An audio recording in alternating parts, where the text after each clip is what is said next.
This is The Gorge. It's a podcast where my friends and I gorge ourselves on happy memories and warm holiday greetings. Aww, that's so nice. I don't remember ever agreeing to anything like that. Wow. Other people can't handle the holiday spirit today, I see. The Gorge is brought to you by Patreon. That's patreon.com. I don't even know how to read this spiel without saying it at 200 words a minute. The Gorge is brought to you by Patreon. That's patreon.com/thegorge, where for just $3 a month, you gain access to not one podcast shit. You gain access. Well, it's true. You do gain access to one podcast. It used to get you two, but now it only gets you one. But it also gets you everything. So any previous content that we have done, you get. And also that one podcast that gets you access to updates significantly more regularly. That's right. Correct. So think about that for just $3 a month. Including recently, twice within a week. Because we just really like it. So, patreon.com/thegorge. Thanks. We haven't done one of these in a while where we just kind of hang out and talk about cool things that have happened to us. In all honesty, I don't think we've done it since the first full year of Gorge casting. I can't remember the last time we did just a chill out thing where we just yap at each other. Mm-hmm. I mean, I love yapping. I know there are questions which will help spur the yapping. How many questions did we end up getting? We got 5 questions. Oh, that's wow. plenty. 5 entire questions. Our deeply curious listener base. Yeah. Nice. I figure we can first, if anyone wants to. I mean, it doesn't have to be a full report, but if anyone wants to talk about what they've been doing, if it's anything that's cool. Well, I Of the Devil episode 2 came out, and I've started that. Yes. We'll be doing our live read of that sometime early in the new year, but that's right. I've been playing it myself first to get a sense for, how to recommend people cast up. Mm-hmm. Mm-hmm. So we'll see how that goes. I am severely looking forward to it. Yes. As you should. It's very good so far. I am excited to alternate attorney text-based adventure games. Yeah. That's going to be really interesting. Let's just really drag out the joke. We're never going to finish Ace Attorney Investigation. Yeah, at this rate. We need to so that we can play more Ace Attorney games. We can play the Ace Attorney game I really want to play, which is Great Ace Attorneys 1 and 2, the good ones. Yes. So, this one has been good, but it's been good, yeah. But it's not the one you really want to do. It's not my favorite one by any means. Mm-hmm. I'm really looking forward to Of the Devil. I finished my first New Game Plus route of 100 Line Last Defense Academy. Yes. I somehow tripped and fell into the perfect second route, I suppose. Right? It's the one that I was thinking ahead of time, if you were going to do one that was just your natural choices, where would it go? Mm-hmm. And that one was really high up there. I don't know if it's the one that I thought you were actually going to land on or not. Sure. But it was definitely... Let me put it this way. I was relatively confident that the route you landed on would be the one that at the very least was the result of picking the day one choice that you made. Okay, very interesting. I was 98% confident you would do one of those first if you actually just went with your own instincts. Cool. I'm very happy that I stumbled upon it. I shan't say anything because 100 Line Last Defense Academy is good, really good. Yeah. But the second route that I ended up taking was just it's really funny because it is so different from what I have heard from Saturn and Shia. It's so different compared to the rest of the game. So one of the things about 100 Line, Ben, is that it is a Persona-like, which is that between story beats, there's also just free time where you level up your you level up stats and you hang out with your friends and you do all that shit, right? It's a Persona in a lot of ways. Yeah. It was very funny. So it's also one of the handful of routes that goes all the way to the full 100 days. A lot of the routes just don't, apparently. So this is one of the handful of routes that goes the full 100 days. I did not get a free time in this route until day 88. Wow. Okay. And then I only got free time for 3 days. That's right. And then the plot was like, well, I'm back. So have fun. Interesting. It was great. I mean, it's genuinely, not to talk too much about Gorgie stuff, but 100 Line is a contender, right? That's right. I'm sure it is. That game is good as hell. I'm really impressed with it to just be able to like manipulate my emotions as well as it has. So I fully intended to play it this weekend. Oh, sure. But then I got intimidated and was Yeah. like, maybe I should just try to finish Demon School first. That's probably for the best. Yeah. Now that I've finished Hundo Line, well, I mean, I'm not finished with it. I would like to get every ending or a decent number of them. But now that I'm kind of done with Hundo Line for now until early next year. But now that I'm done with Hundo Line, I'm probably gonna move on to Silent Hill F and try and bang that out. Yeah. Just to have it done. So, and then all we have to finish up is Look Outside and Shooty, and we'll be good. And I need to read Saturn's visual novel. Hell yeah. That's right. Yes. Or And I'll then cry. I will. I'll cry forever. I promise I will before Gorgies. That is my solemn vow to you, Saturn, that I will not go into the Gorgies not having read Butterfly Effect. If you're listening to this and you haven't read the visual novel I co-wrote with a bunch of friends called Butterfly Effect Papillon de Quatre Monts, that's on itch.io. There's a link on my BlueSky as my pinned post, and I would really like if you gave it a read. It would make me really happy. That's all Saturn wants for Christmas. I have to read It is, actually. Yeah. There was a bit where I was thinking about where I was like, well, okay, I don't know when we're doing Christmas presents, but my thing is if anyone asks me, I'm either going to say read my visual novel or give me FF14 Gil if you don't want to read my visual novel. That sounds about Yeah, correct. that sounds reasonable, yeah. That said, if you don't want to read my visual novel, but do want to give me several million FF14 Gil listener, you're allowed to. Just get my DMs on the Gorge server. Yeah.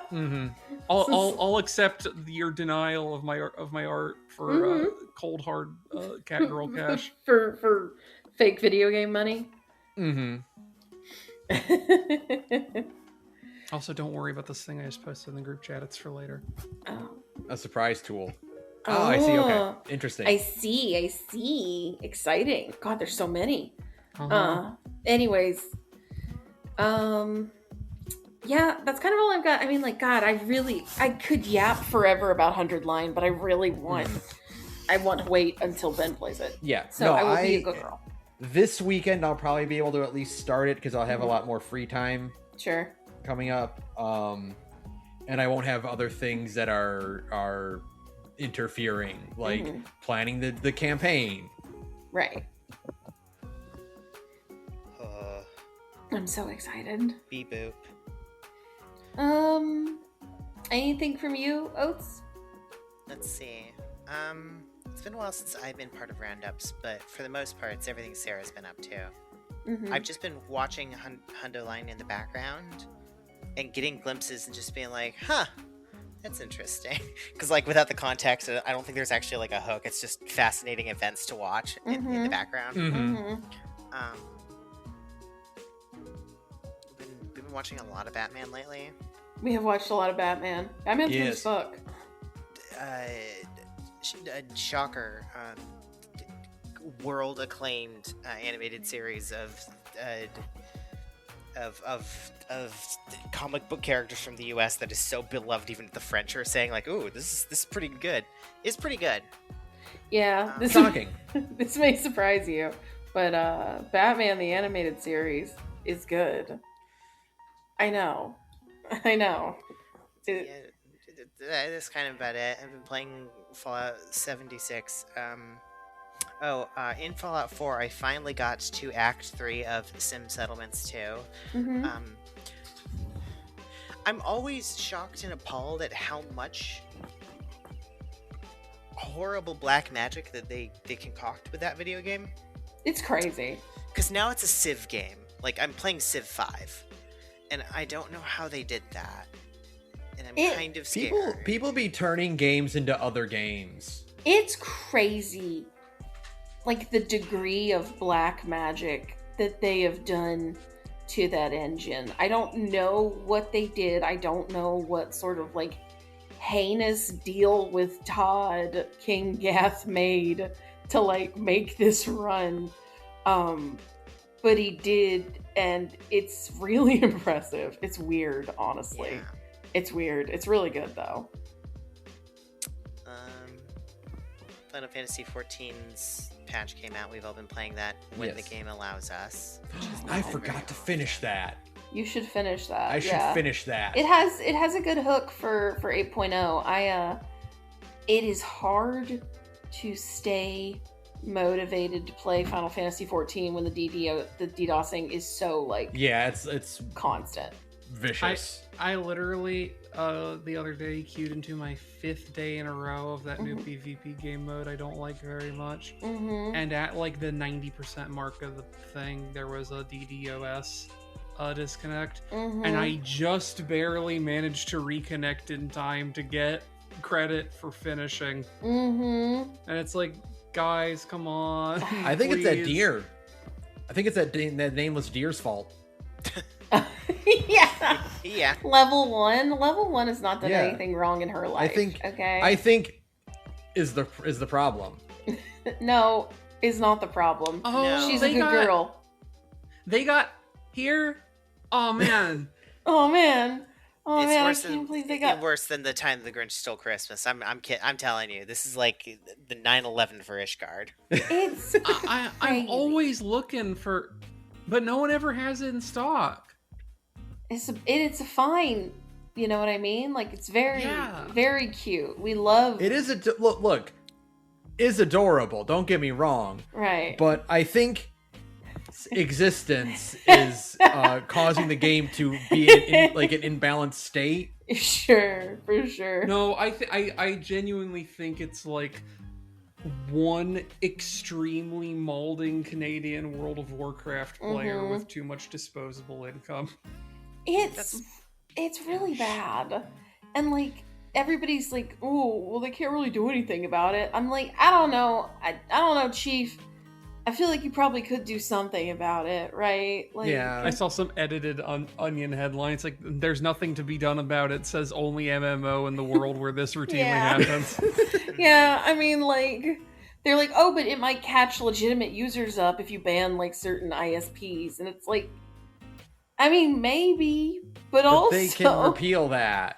Yeah, like, I don't know, man. There's got to be some sort of answer to this, because right now it is literally, I mean, like, the game is bordering on unplayable because you can be in the middle of something and have it all completely shut down. I was in an expert roulette and I was doing the new dungeon, the second boss fight, and it was the bit where you have to avoid the exploding bio orbs, and 1 second everything's going great, the next second everybody was dead, and I'm just like, motherfucker. It's so bad. It is, in a way, a lot like playing Fallout 4. It is a lot like playing Fallout 4, which is a problem. You gotta be on your guard, or else the game might crash on you. Yeah, but the difference between Fallout... Oh, go ahead, Oates. I was gonna thankfully, unlike Fallout 4, the game is permanently auto-saving like a Dark Souls, so you never lose progress. However, unlike Fallout 4, a game I bought once 10 years ago, right? Well, okay, twice 10 years ago, but shut up. Yeah. I've only ever technically purchased Fallout 4 the 2 times, thank you. Unlike Fallout 4, I pay $15 a month for Final Fantasy 14, and I can't fucking play it half the time. Yeah. Right? Like, that's the difference. Fallout 4 crashes. I'm like, oh, Fallout 4, you're a 10-year-old game, and I have stuffed so many dark implements inside of you that I'm not surprised you're crashing. Final Fantasy 14 is a thing I pay for monthly, and it's like, no, I'm sorry. Give me some of my sub time back, because I can't I don't even want to run, like, today's a new week for raids. I don't even want to run them. Yeah. I don't want to fool with getting halfway through that first fight again. Oh, God. And having it crash, right? Like, no, thank you. I'm cool. God, no. I'd be apoplectic. In fact, that's what happened. I don't want to complete the raids. I still haven't done anything past that first one. Because guess what? I tried getting back on again to do it on my own, and it did it at the same part. Yep. So I don't really want to play Final Fantasy 14 for a hot minute until they get that fixed. This is very sad. It's hot really minute bad. till the hot fix. It's really bad. Which is a shame, because I liked the plot I'm really excited for wherever this is going. I like our new how to be vague. I like our new girl. Yes. Our new girl that we meet in this patch is wonderful. She's fantastic. You haven't met her yet, Ben, okay, well, but I'm delighted by her. I'm very excited to learn more about this character. Mm-hmm. In probably 8.0. Probably an 8.0, yeah. Maybe in 7.5, but probably in 8.0. But yeah. Yeah. Speaking of Final Fantasy 14, I've been playing Warframe. Oh yeah, they put Emmett Selk in. Oh yeah, it's the same thing now. Yeah. So the new content for it is effectively they put Palace of the Dead in. Okay. And the host for Palace of the Dead is Emmett Selk, and at the very bottom of Palace of the Dead is also Emmett Selk, and you have to kill him. But listen, he revives himself, regains some of his memories, and you start all the way at the top from tier 1 again and work your way down to level 21. And every single time he gets more and more bitter and more like Emmett Selk. I'm interested in killing Emmett Selk over and over again. Yeah. You can also romance him if you so choose.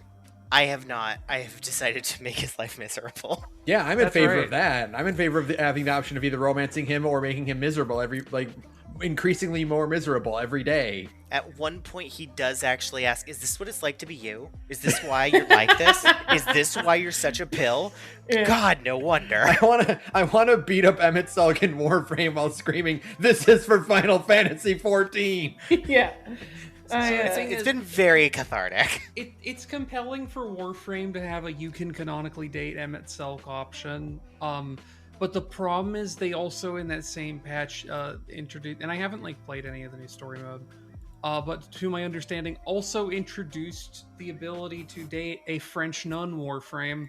And I'm sorry, but French nun. It's not just French nun. It's a French nun of Saturn's actual favorite Warframe, Wisp, which is the cat girl robot. I see. She's kind of the Ultria caster of Warframe. That's a good way to put her. She's just the de facto best support frame. I see. And also, then there's also the third one, who is just, I don't really know how else to put him, but he looks like if you've done a lot of really gross eye horror to a Xenos character, model, but then the character itself is kind of like a mix between Horsefant and Sidurgo. Okay. If you just combine those two characters together, it's really fascinating. Interesting. So, very clear where Reb's tastes are. I respect it. That Rebecca Ford likes a big, kind of disagreeable, sexy goth guy. Yeah. No, I figured that one out in 1999 when one of the characters you can date is an 90s era emo guy named Arthur, and he wields the Excalibur frame. Like, I know what she's about. For the listener, in Warframe 1999, not the year 1999, not 26 years ago. I don't think Rev Ford was making any video games that long ago. Yeah. Is there a Piggle Nut there? Is there a what? Is there a Peanut Piggle about? Yeah. Yeah. Wait, I think I can hear him. Wait, listen. Yeah. Peanut, quit that! I can hear him huffing and puffing. He's honking and snorting. He's so goofy. He's Edward Norton. He's really going hog. You really are. Dallas Multipass. It's so true. Hang on. Can I instigate some hurgles out of you since it's just like Christmas hangouts? Hang on. I have to upset my dog for a second. Wait. What?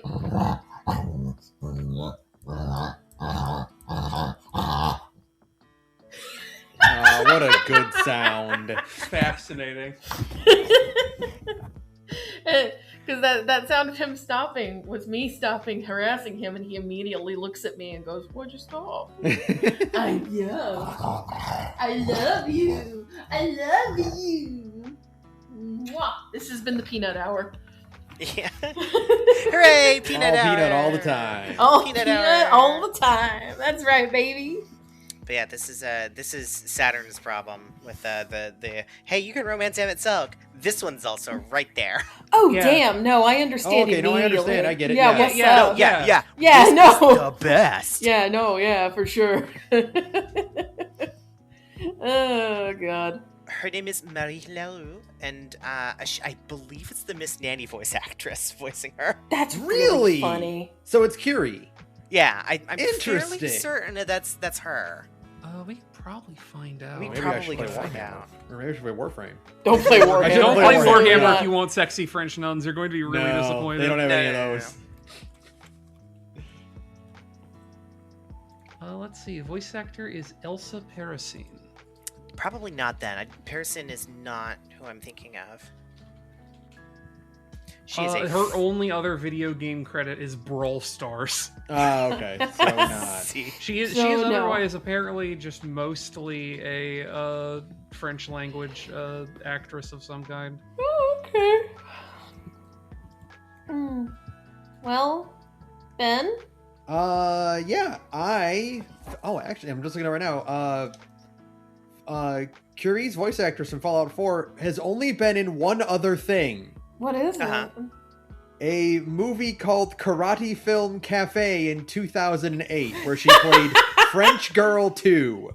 Okay. oh, That's really funny. So, They call that typecasting. yeah. that's a 7.7 on IMDb. So, not the worst, but A perfectly normal, a perfectly cromulent movie. yeah. Absolutely. I finished Bonanza. Oh, yay. hooray! Can we finally Hooray. talk about it? We then? can finally talk about the ending to Donkey Kong Bonanza. This is the Donkey Kong mini hour, the Kong watch, as it will. Kong Watch. That's so. I was playing it for a while, and I'm like, this is a pretty good Donkey Kong game. I don't know if I like it as much as Country 2, but it's pretty good. And then I got to the ending of that game, and I'm pretty sure this is the best Donkey Kong game. I think so too. It is.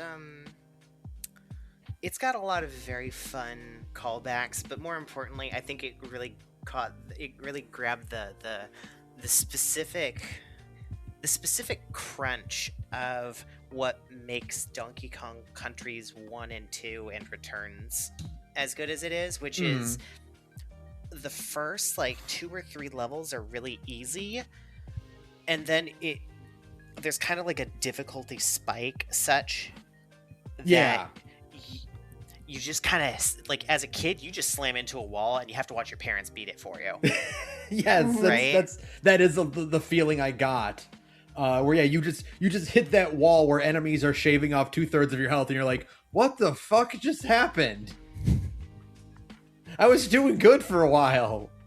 And the gauntlet at the end where it is a boss and then a level, and then you get round 2 with him, a miniature level, round 3, and then round 4.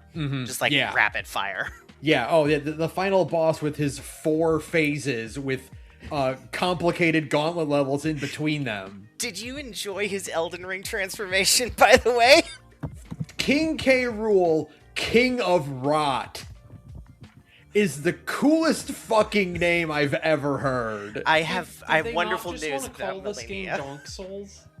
Donk Souls. Now, I will say, Donk Souls is correct, but it's more like El Donk Ring. El Donk Ring. And Elden Kong picture of Cranky Kong. Yeah. I will say that, like, the funny thing about King of Rot, badass, insidious name as that is, it's because he likes eating mushy, rotten bananas. Because he's such a lazy, petty piece of shit that he would rather be a scavenger and eat carcasses that his minions give him than actually be an apex predator. It's a delightful, like, character trait of his. Someone pointed out that aside from the occasional, like, cameo, like in Smash Brothers or in Mario, the baseball Mario game, it has been 20 years since King K. Rool has been an antagonist in a Donkey Kong game. Almost 25, because Donkey Kong 64 was 1999. His last one he was in, I think it was King of Swing.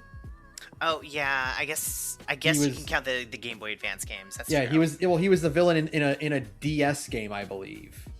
Was it a DS game? One of the like rhythm based ones. Okay, more recently than I thought. Yeah.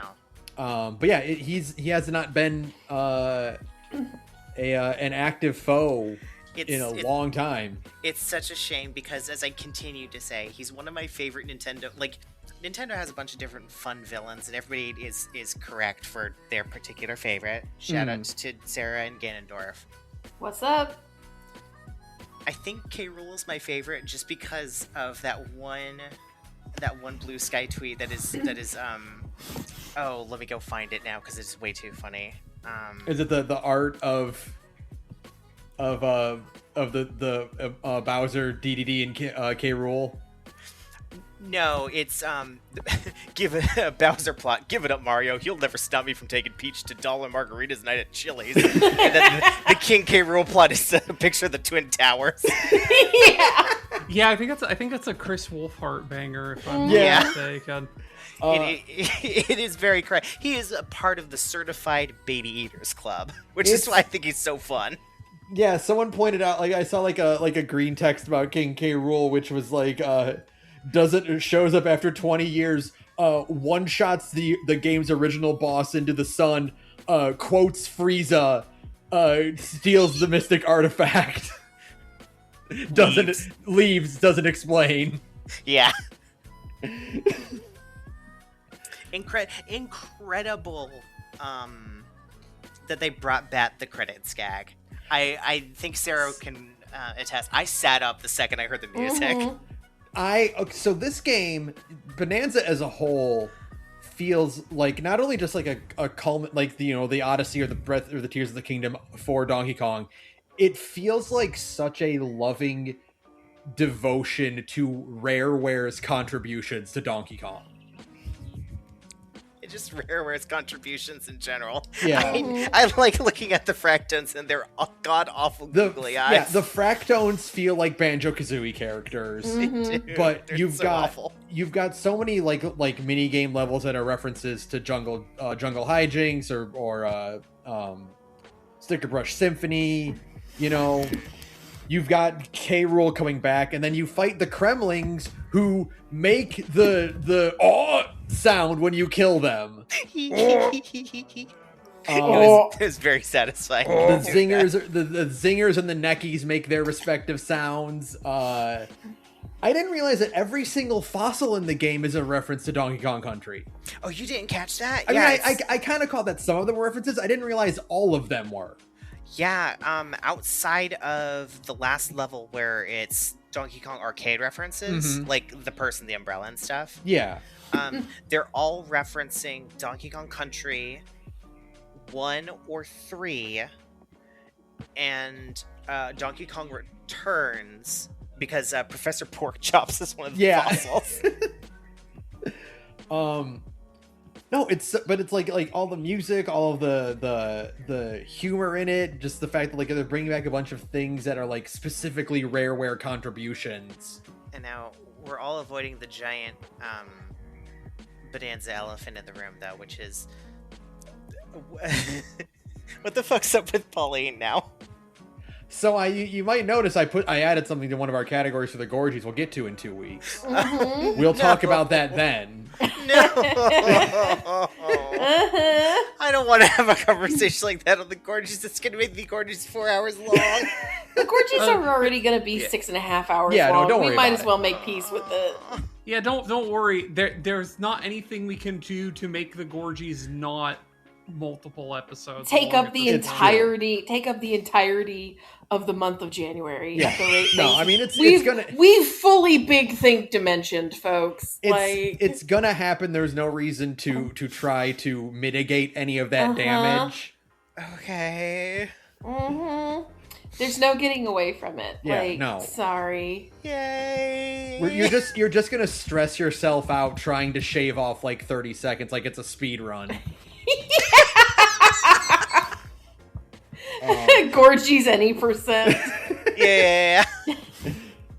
No, if you hurgle Peanut enough, you can skip all the way to the ending. Yeah. Backwards hurgle jump into Peanut to clip through the environment and fall to the ending theme. Okay, let's talk about Game of the Year. We did it. You have to make Cash and Peanut clip into each other. No. And they just kind of like ragdoll and freak out and then shoot off in different directions. I need to see something. Wait.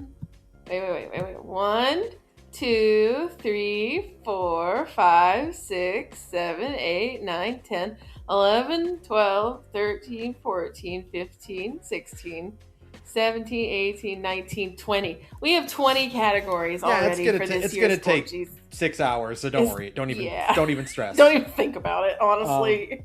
But no, the Bonanza was a phenomenal delight from start to finish. An incredible game. My only complaint is I wish they had utilized the Bonanzas a little better, like in general. I think if the game had a bit more focus and Nintendo, and I think this is a Nintendo problem in general, they're really leaning into these open world aspects without like any kind of direction whatsoever. And what it means is you're given all these tools to come up with your own creative solution, but the easiest solution is to just walk straight through it and do that. Yeah, the Skyrim problem. Yeah. Like, in Tears of the Kingdom where it's like, well, yeah, you can get creative and build like a hovercraft to float across the ocean, or you can just use the bridge parts they put next to the river. So I wish they had like made more designated, like, here are the bonanzas you use for this area of this open world map in some capacity. But other than that, like, it's a phenomenal game. It's pretty damn good, I gotta say. I liked, speaking of Rareware contributions, I liked that the Snake Bonanza plays like Rattly to the point where if you jump in the middle of their like bouncy walk, like if you jump at the apex of their bouncy like walking like jump walk, you get that extra height in your jump, and it's essentially like a jump and a half. Yeah. That was really neat. I'm still thinking about that fucking boss fight at the end though. That was great. It's pretty darn good. He shoots the cannonballs in the same pattern he shot them in Donkey Kong 2. You're right, he does. It's actually very close because they do the spiral at the very end. Yeah, they shoot straight forward first, and then you knock his down to 1/3 health, and then they bounce, and then they do the swirling motion. Yeah, like a curveball. Yeah, and I'm like, oh my god, it's just You're like right, it's like the whole game.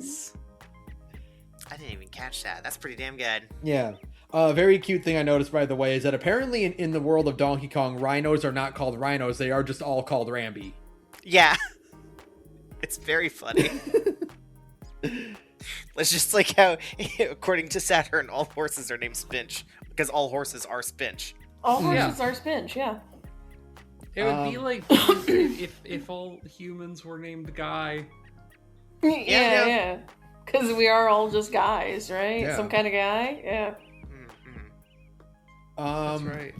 Besides Donkey Kong, I'm making a bit more progress in Demon School. Not much to say about that. It's really good. I finally got more party members. I finally accomplished the dating mechanic in this game. Oh. Which is, there's not one. You can kiss characters, and that's all it is. You get a little splash, like custom art of you kissing the other party member, and that's it. Great. There's no additional dialogue. There's nothing changes about the story. No, and I think that's great because Faye does not seem like the kind of person with the capacity to like sustain romantic ideation of any kind, much less a relationship. Yeah, I think she saw a bunch of movies when she was a kid where people kiss at the end. She goes, "Damn, badass." So the thing I've also learned, by the way, is that you cannot actually romance Namako. That's fucked up. They don't let you do that. You can hug her and become her soulmate, but that's it. That might that might be more romantic than just kissing and getting nothing else. Getting confirmation that you're soulmates. Like I looked up like what else, what goes into the romance mechanic, what's involved in it, and everyone was like, there's nothing. It's just you just get the little splash screen and that's it. Then that's fine. You know what? That's acceptable. I would, this is set in like 1999. I would believe that Namako is a character who inexplicably is like, well, yeah, obviously I'm a heterosexual woman. She says, not being one of those. Yeah. Mm-hmm. No, that's good. And then we'll do my Voyager book report. Voyager book report. I watched, since last time I talked about the one where Tuvok and Kim fell for Hikikomori. Mm-hmm. I've watched 1, 2, 3, 4, 5, 6.5 episodes. Okay. Janeway died and then demanded to speak to Dying's manager. Yeah, baby. Yeah. That's my girl. She's like, the whole plot is her being like, well, I can't be dead. This is stupid. Why the hell would I be dead? Listen, absolutely not. This is a woman who literally rolled her sleeves up upon being informed that she died and went, no, I'm not. And then her ghost dad was like, no, but you're really dead. And she's like, my dad would never say that. Yeah. Turns out it's just some alien horse shit. Shocking no one. It's always alien horse shit. That one was really good. I got the one where a Vulcan incel had to fist fight Tom to win B'Elanna's heart. And then B'Elanna beat the shit out of him, which is because like one both of my them favorites. got way too horny. Yeah, that's correct. Ponfar is the most 60s thing Star Trek has invented, possibly, I think. It's, and the thing is, like, if they made, like, if Star Trek was just the 60s show and then they relaunched it now in the 2020s, they would just retcon Ponfar away. Yeah. Right? Like, they just wouldn't. For sure. But because like now we live in an era of cowardice and the 90s was an era of genius. The 90s were also horny as shit, right? Right. And they're like, no, we're not getting rid of the fact that Vulcans need to fuck crazy once every 7 years. Of course we're keeping that.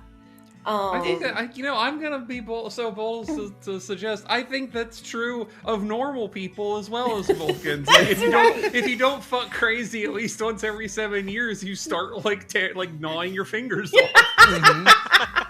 It's true, actually. It was, I will admit, an incredibly stupid episode. No, correct. That's correct. Yeah. It's not a Voyager episode if it isn't good and also stupid at the same time. If it didn't end the way it did, where B'Elanna just beats the horse piss out of him, I think I would dislike it way more. Yeah.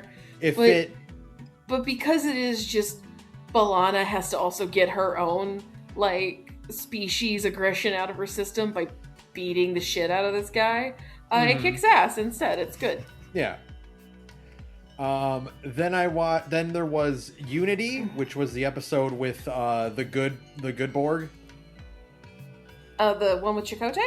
Yeah, Chakotay lands on the planet with the good Borg. Great episode. Oh, yeah. And then they're like, no, we just need, you have a concussion. We need to put you in the collective for 2 seconds. I gotta tell you, Chakotay does not stop getting tricked by blonde women for the entirety of Star Trek Voyager. He's got a type. Sometimes a man just has a weakness. It's true, but after a certain point you'd think he'd learn, but no, he keeps getting tricked by different blondes. It's fucked up.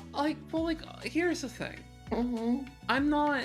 I would describe myself as maybe, a more open-minded and, let's be real, interesting person than Chakotay. That's not hard, yeah. I feel like I would adapt to most situations in Voyager better than Chakotay. Mm-hmm. But, if some, ethereal goth who's kind of mean to me, like Hiroko Shizahara style, told me to do anything, even if it was obviously a bad idea, not only would I do it, after it proved to be a bad idea the first time, if she asked me again, I would do it again. Just covering Saturn and Fell For It Again awards. Yeah. Fell For It Again awards, but there's a picture of a beautiful ethereal goth woman who looks at you like she thinks you're kind of like you're stale brownies. You know? For sure. Rip to Saturn, but I'm built different. I'd let her kill me. That's right. Well, I mean, I'd let her kill me too, but I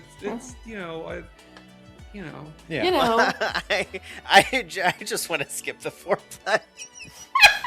Just get to the part where you kill me. Yeah, stop tricking me. Just get to the part where you kill me. That's so wrong. I want a Star Trek character to do that, to land on a planet and be like, all right, just get to the part where you betray us and kill us. Mm-hmm. I have great news about the lower decks. Great show. Great. I'm excited to get that one. Then there was Darkling, which is the one where Kes meets a cool, brooding, new hot guy, and then the Doctor's evil persona, Evil Doctor, tries to kill him. Yeah. This is one of the episodes that made me realize, on rewatching it, I would do dark magic if we ever got more than meets the eye, animated, and against, blanking on his name, Jeffrey Combs playing Ratchet. Mm-hmm. Pharma should be voiced by Robert Picardo. I agree. That would be really good casting. 200%, yes.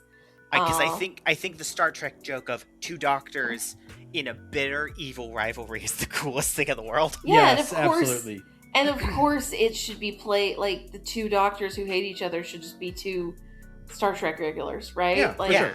I need that. Yeah. You have one be Robert Picardo, and I think you specifically have the evil, the really the evil one. You have that one voiced by Brent Spiner. And Brent Spiner's just kind of doing a lore. What you get performance. is you get Jeffrey Combs to play Ratchet. You get Robert Picardo to play Pharma, and then what's his name? Freud? Yeah, Freud. The brain surgeon one? Yeah, the evil psychiatrist. Yeah. You get Brent Spiner to play that one.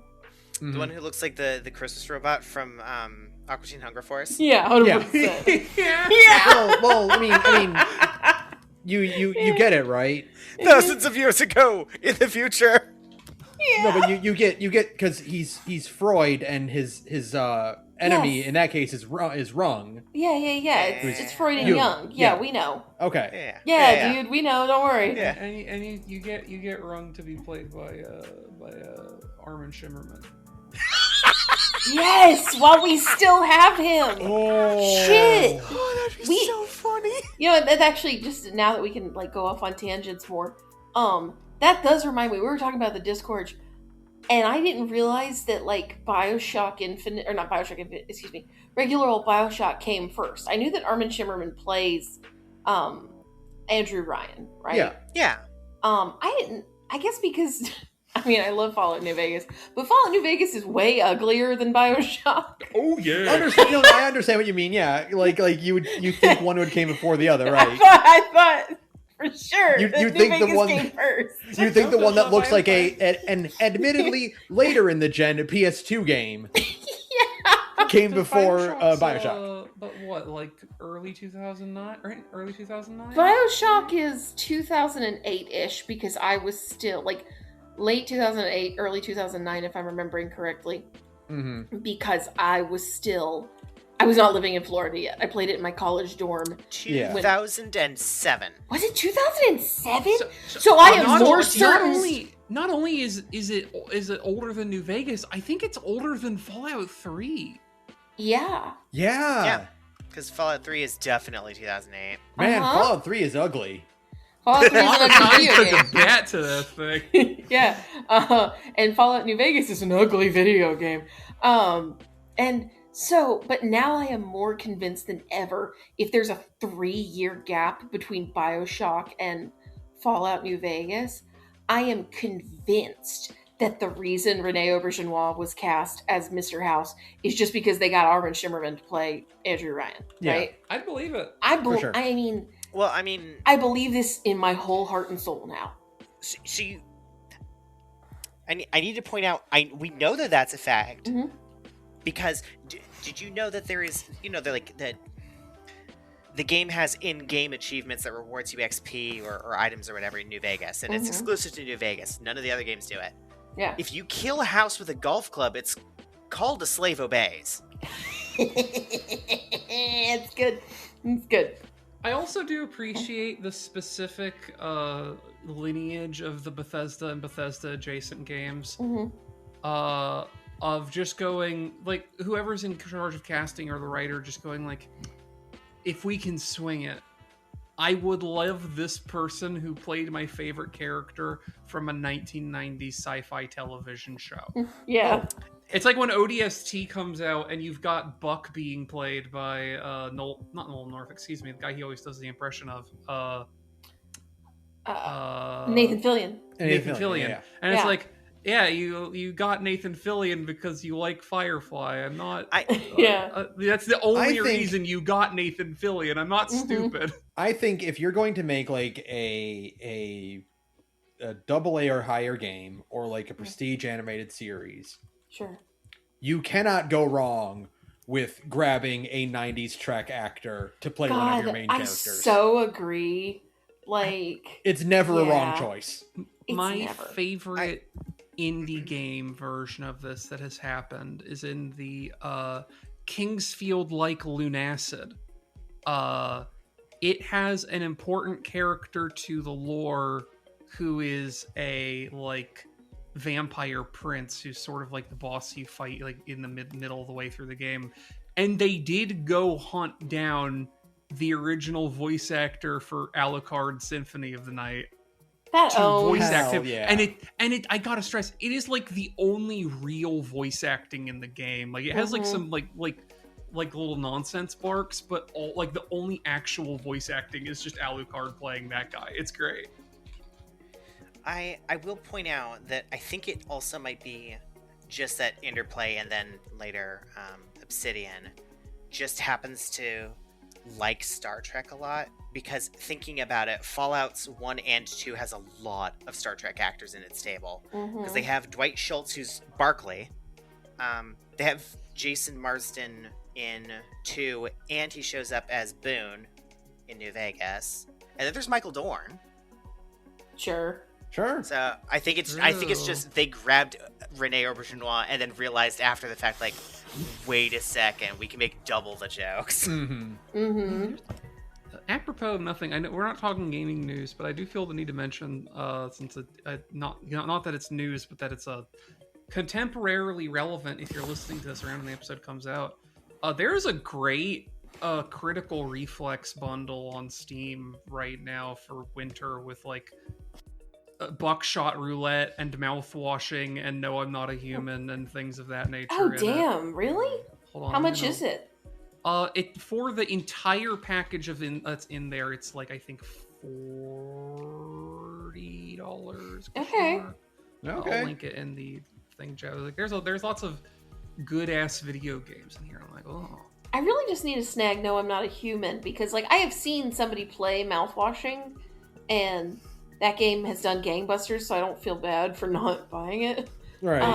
But I do need to get No, I'm Not a Human, because that is a game that seems like my shit. You know what I mean?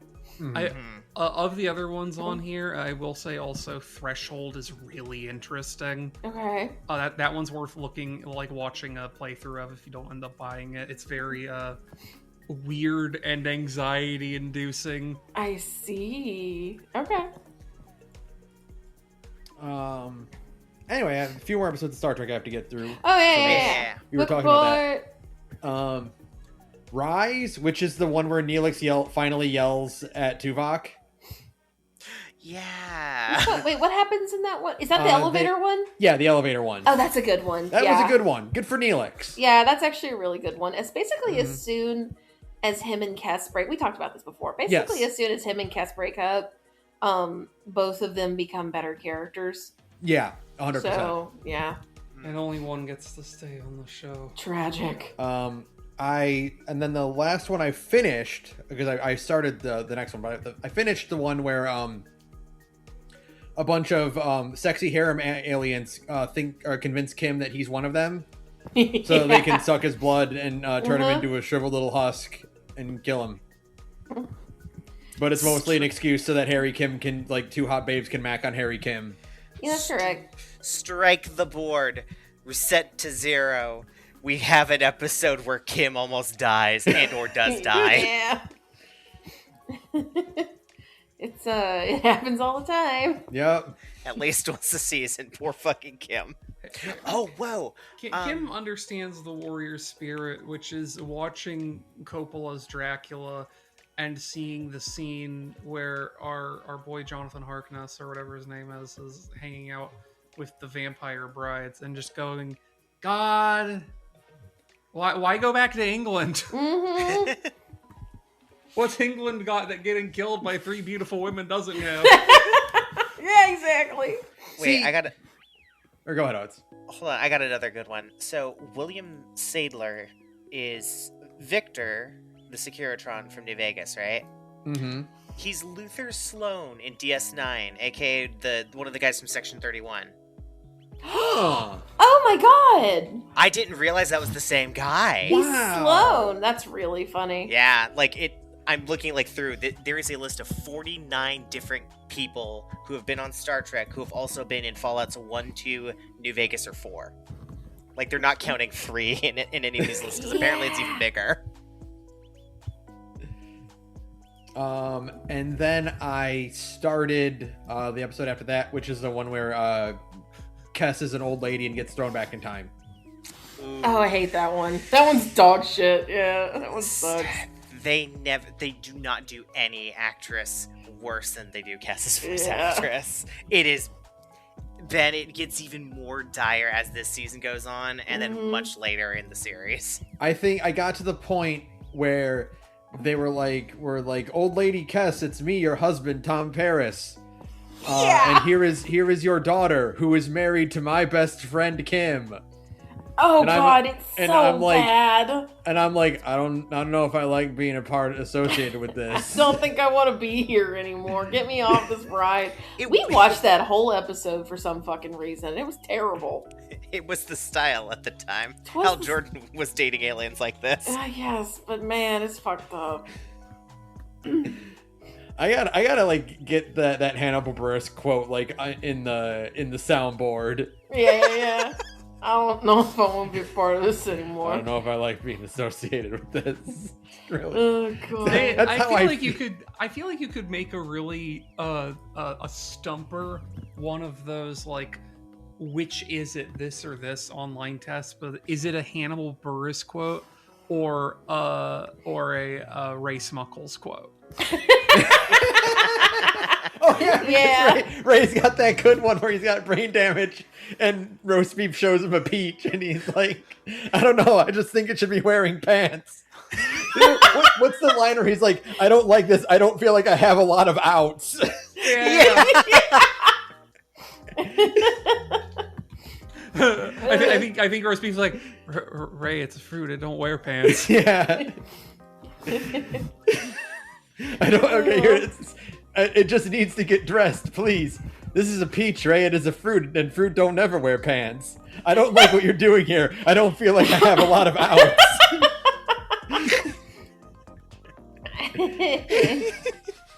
Yeah. That's how I feel certain episodes of Star Trek Voyager. Yeah. I don't like what you're doing here. I don't feel like I have a lot of outs. Me when I on that one episode of Deep Space Nine in like early season 3 where fucking Sunboy Jake decides that he really wants Kira Nerys for some reason. Just getting 5 minutes in the episode like, I don't know, boss. I don't know if I have this one in me. The rest of that episode is so good. You and Sarah have said as such. And I'm like, well, when I make time to go back, I do have to revisit it. But you do need to revisit it because it's funny. I got like 5-10 minutes in the episode, like, man, I can't do it. One of the weird things about early DS9 is Jake's urge and capacity to bag older women. It's really funny. It's a thing that happens more than once. Yeah. It's really funny that it just keeps happening after a certain point. You're like, how are you doing this? Aren't you 12? Like, no, he's 19. And Jake looks down at you and he's like, first off, no. And second of all, why are you asking me that when I'm 7'3"? Yeah, like how do you think I'm bagging all these women? There's certain casting choices where they did not expect that kid to be that tall. No, they did God, not. no. That was not anticipated, but now they have to put up with it. And now Jake is like 7'3" and weighs like 120 pounds soaking wet. They should have done a forced perspective episode that was about him becoming like that, and like literally like they have someone who looks like normal height Jake, and then the Cardassians put him in like a taffy puller. Yeah. At some point, it is unreasonable that Jake does not leave DS9 to go back to Earth to play for the Lakers. Look, we simply didn't have the Lord of the Rings Hobbit tech yet. Otherwise, we would have Saturn. Just a lot of like torso up shots where everyone is clearly standing on boxes except for Jake. Except for Quark, he's allowed to stay as short as possible. Episode where you have to like have something horrible happen to Jake and he's permanently stuck in a sci-fi wheelchair just so that he can continue to be shorter than his dad. I mean, the problem is, and this isn't really, I won't spoil the exact details for you, Saturn, but the problem is they stopped doing Nickelodeon episodes with Jake and Nog when Jake got tall. And so now you don't have the henchman dynamic of the one who's really tall and the one who's really short. Yeah, it's brutal. Tragic. But yeah, that's I'm as far as that episode now. I'm almost done with season 3 of Voyager. Wow, you're getting really close to the part of the show that feels like a real show that people made on purpose with like intent. The part of the show that isn't just scraps of TNG. Pretty much. Yeah, it actually gets really good. Well, Voyager was made with a box of scraps. Yeah, cave. A box of leftover TNG scripts. By the way, I keep thinking I want to call TNG Enterprise because it's the only one that's not named after the ship that they're on. Right. But Enterprise is a different show. There is an Enterprise show. Yeah. And that keeps not throwing very me good. off. That's the real tragedy. Is the Enterprise is not very good either. It's also the third show about an Enterprise, but it is about the second Enterprise. Yeah. If I remember correctly. All 3 Enterprise shows are about different Enterprises. Mm-hmm. It's fucked up. Yeah. Wouldn't it be fucked up if they made a new USS Constitution, but they didn't give it like any additives at the end to make sure you knew that it was the USS Constitution the third, the USS Constitution Junior. I think they should do that. It would be funny. Yeah. Oh God. Okay, that's all I've been doing. On the on the Trekipedia disambiguation page, like, did you mean the Enterprise Federation Starfleet vessel, or the Enterprise Federation Starfleet vessel, or the Enterprise Federation Starfleet vessel? Like that scene in TNG when Scotty is there, or not Scotty? Who is it? Scotty. No, it's during Relic. It's not Scotty, because or was it Scotty? What's Scotty in Relics? Scotty is in Relics. That's the okay. Dyson Oh my God, sphere, sorry. right? Yeah. Yeah, that's Scotty. We're the one where he's like trying to get the computer to recreate the Enterprise bridge. And the computer's like, please classify which Enterprise. And he's like, the real one. The one that counts. It's really good. My Enterprise. What don't you understand? Oh, God. That was a good episode. I like the bit where Picard asks Geordi to do something, and Geordi's like, yeah, it'll be done in like 2 hours. And Scotty's like, well, how long will it really take? He's like, 2 hours. No, you're supposed to lie. It's not really telling how long it'll take. Ironically, that's also a running joke in Lower Decks that's really funny. Mm-hmm. You don't actually tell. And that's also just the thing you do in the real world. In real life, yeah. You just don't tell your boss how long. Tell anyone how long it'll actually take. No, you triple it, you know? Mm-hmm. Like, if it's supposed to take 2 hours, you tell them 6. Come on. Yeah. And then you bill them for 6, too. Yeah. That's right. That's right, baby. Do we want to do questions first? Sure, I want to hear these questions. See what kind of memories kind of spring from those? Yeah, I'm sure it'll make us yap. Yeah. We've got the first one from Rosie, very straight to the point. This is Rosie, and I've never seen The Spirits Within. Have any of you? Yes. Unfortunately. Sarah and I watched The Spirits Within for a takeout while I was in the worst phases of my depression caused by Endwalker. That's correct. Oh, that's right. Did it make it worse? Yes. Yeah. That was not a good movie to watch if you have like a phobia of like the afterlife and death and you're reeling with your own mortality. Bad movie for that. And it also just kind of fucking sucks. Yeah, it's also a bad movie. It's just a bad movie. I watched it when it was relatively new, so probably when I was like a sophomore in high school, I think. Because like it had been out for a couple of years at that point. And I was watching it with a bunch of my classmates and friends who were all taking 4th or 5th year Japanese along with me, and they were hoping that I would be able to translate for them on the fly if we turned off the subtitles. Oh my god. And I had a miserable time because I could not for the life of me do that. I learned very quickly at that age. Yes, I can translate, sure. I could not be like a translating speaker at like a conference. Mm-hmm. I could not do that. Yeah. My brain could not wire that at all. Yeah, no. I saw Spirits Within in theaters. Oh, that's cool. No, it wasn't. It's not a good movie.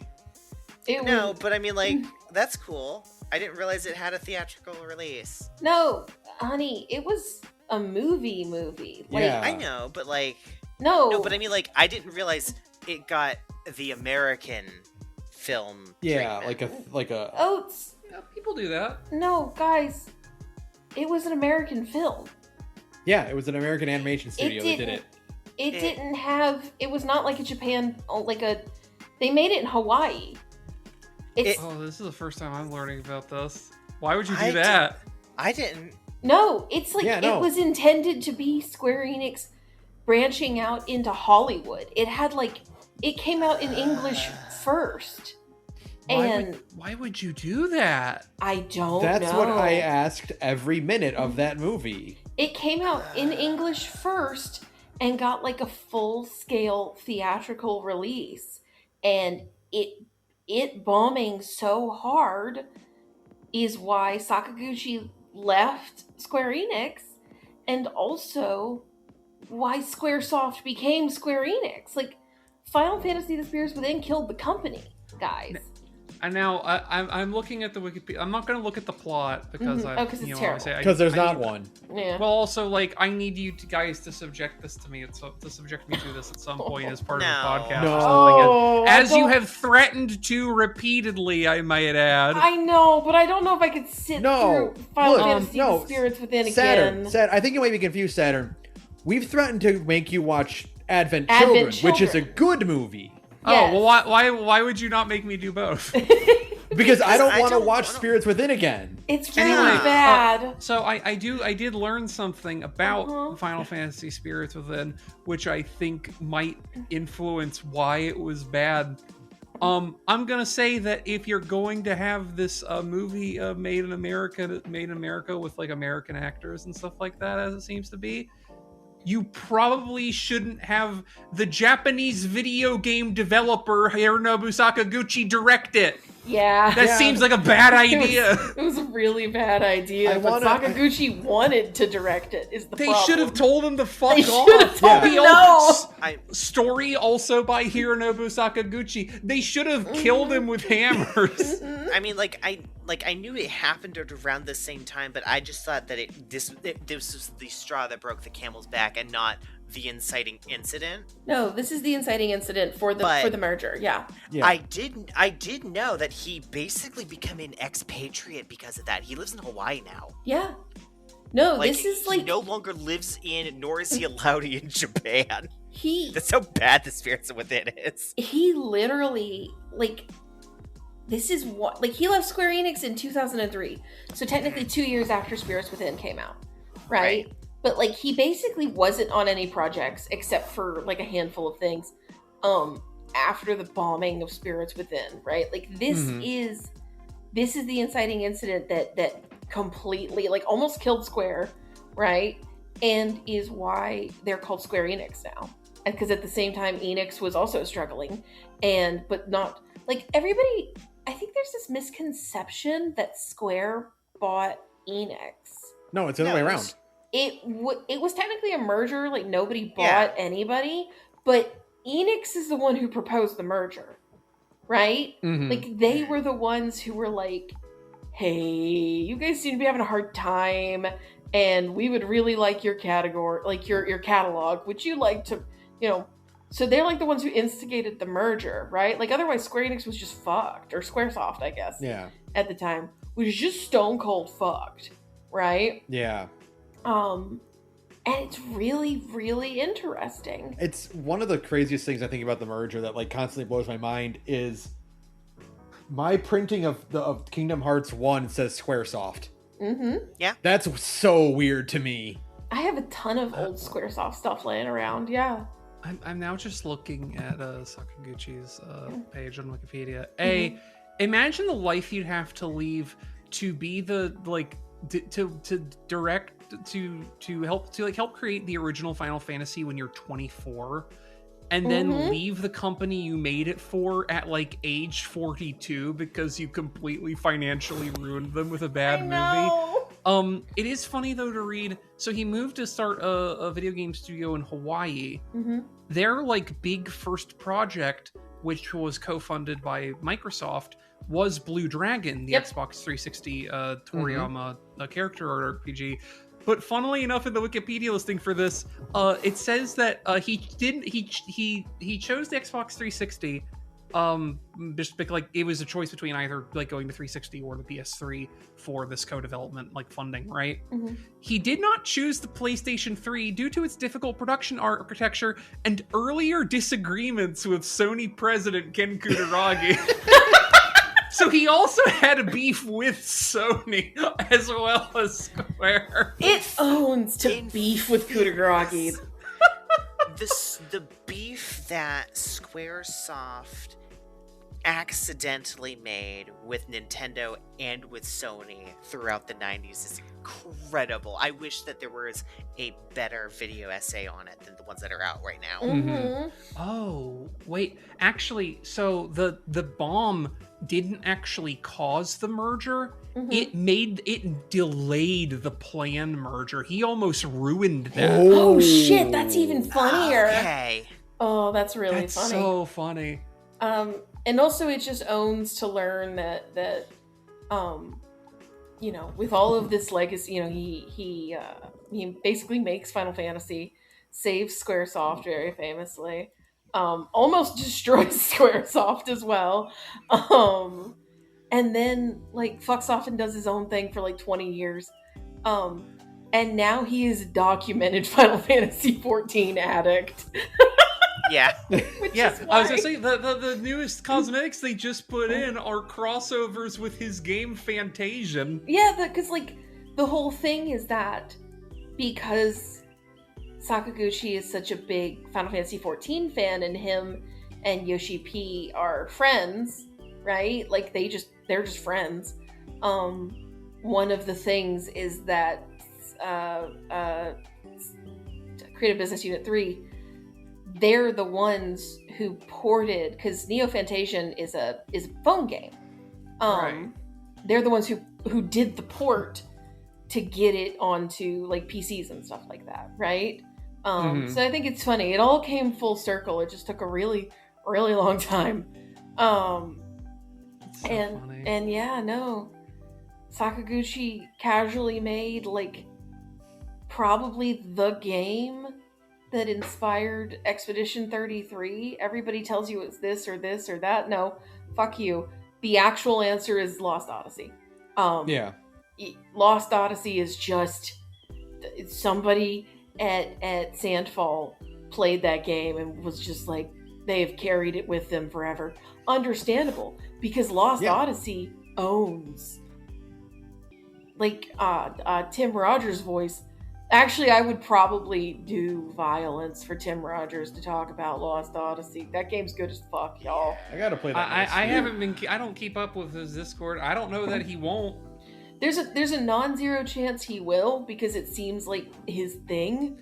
That game is really good. It is also impossible to play.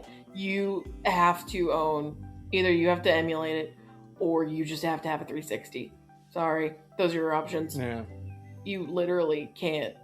Like, it's so fucked up that it's still in limbo. I need it. Like, it and Drakengard 3 are the, like, games stuck in 7th gen limbo that I need to become available to everybody, because they're both good as fuck. Obsessed with this photo of Sakaguchi that they use in literally every Wikipedia article he shows up in, where he just sort of looks like your uncle who owns a waterbed. Yeah! I knew it. So I'm also learning, by the way. He does actually look like my uncle. I learned looking at at some of his information. The design for Master Ericus in Kingdom Hearts is based on him, which is great because like, yeah, you're gonna make your hard-headed sensei type character who ultimately falls to darkness because he can't get over his own ego, based on the guy who invented Final Fantasy. That makes sense, considering the course of his life and how things ended for him. Yeah. You know. Yeah. I don't think Sakaguchi is he seems very chill, honestly. He does. He seems like a pretty chill guy. He seems like someone who just fucked up a lot. He just got really enthusiastic about making a movie that he was just not. Let me put it this way. He is no better and no worse than George Lucas. He just doesn't have the stable to support him. Correct. There you go. So yeah, Rosie, don't watch Spirits Within. Just don't. It's not a good movie. It's not even a fun good movie. It's just boring. I'm pretty sure she mentioned having watched it. Since she sent in that question, I believe that.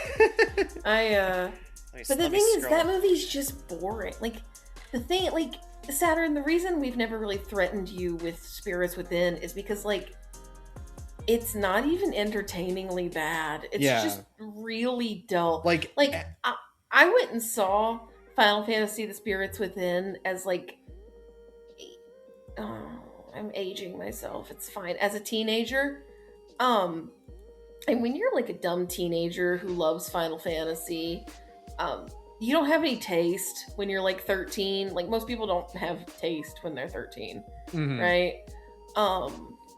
I literally walked out of that movie going, wow, that was shit. Yeah. Like, that's how bad that movie was. When I walked out of it going, like, that was awful. I think I checked it out from a library and watched it at home. And then when we watched it for takeout, I don't think I could recall a single moment that happened. Because nothing happens in it. Nothing I sticks. love the idea of checking it out from a library as though it's academic material. Yeah. Like, I didn't even pay for a rental for this thing. Yeah, it sucks. Look, okay, so Advent Children Complete is a Dragon Ball Z movie. It's stupid as hell. It's very simple and straightforward, but it's got really well animated action scenes, and you get to see the characters you're familiar with, and they look really cool because they're slightly different from how you remember them, but like they're done in a really cool way. And it's fun. And it's got things that are Final Fantasy in it. You know? Yeah. Like you would think. Like, it's got limit breaks and Bahamut and all that good stuff, right? There's a Chocobo keychain in the Spirits Within. And that's it. That's the only Final Fantasy thing in that movie. It's not entertainingly bad. It's just really boring. So it's like I wouldn't say a bad. It's like, imagine the most slop an MCU movie could be.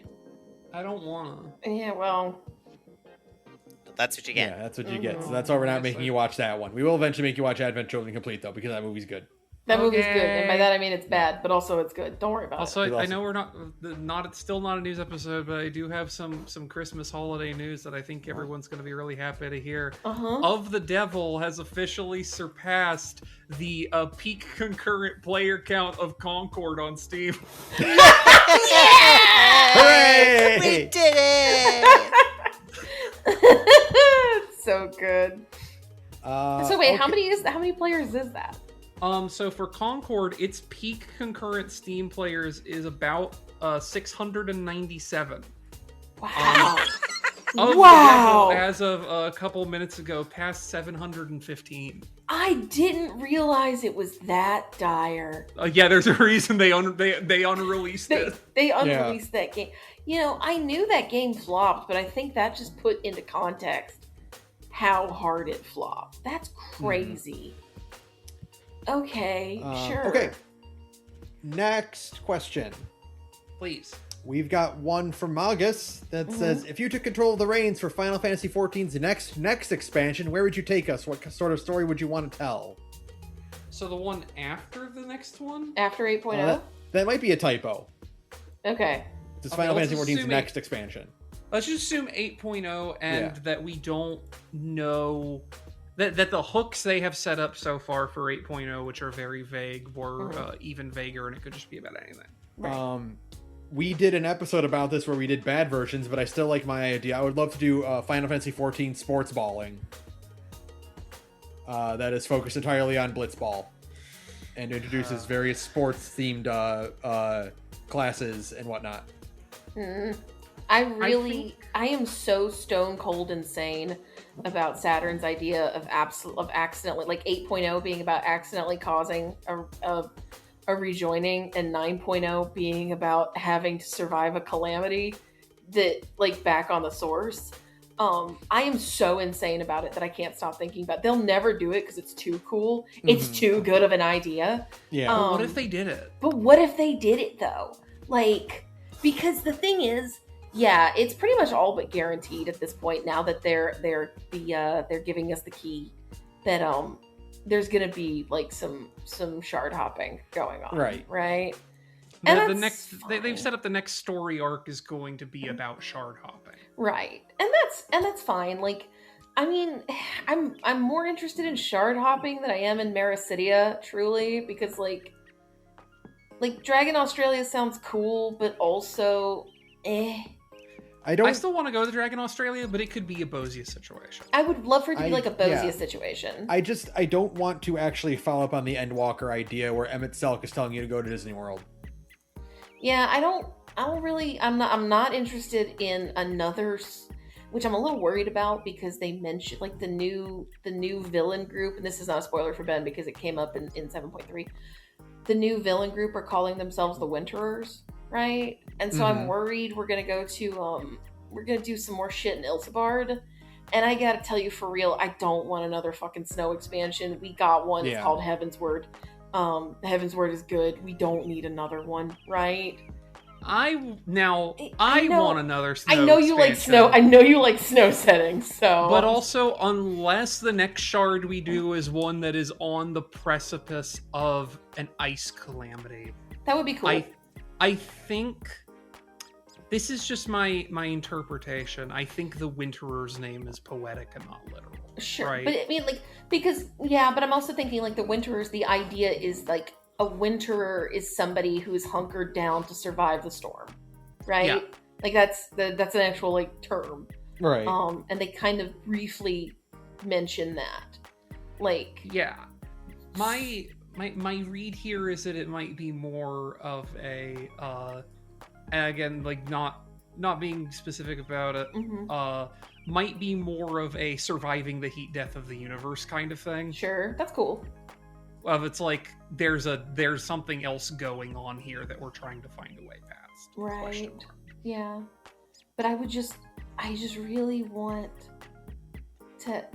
something fucked up to happen again. We had our fun. We had our beach vacation in Mexico, right? Yeah. Now it's back to the real problems. I'll propose a brief conciliatory compromise for Ben, because I do want there to be Blitzball content. We go to Marasidia as a Bosia-style expedition, and it is principally about playing Blitzball of Dragons. Yeah. I want. Well, see, the thing is, I want because Dawn Trail like de-escalated the stakes, right? I want to de-escalate further. I want the main conflict of 8.0 to be saving the Youth Rec Center. They never would. It's a very funny idea, though. It's very funny. They did that in Final Fantasy XI, and they don't let us write like that anymore. Yeah, there's just so much. There's a lot you can do, and I do want to do shard hopping, but only if it's cool. I want them to try Shadowbringers again. But not like the way they keep trying to do Shadowbringers, right? Like I want them to do part 1 of Shadowbringers again. Yeah. They keep doing part 2 of Shadowbringers, and like unfortunately part 2 of Shadowbringers exists and is already there. It's really hard to do it better. It's hard to do it better than Shadowbringers because it's part 2 of Shadowbringers. You're never gonna do better than that, like ever. Sorry, but like the first part where you're in a new place and everything's all fucked up and it's only getting worse. That part's cool. I want more of that.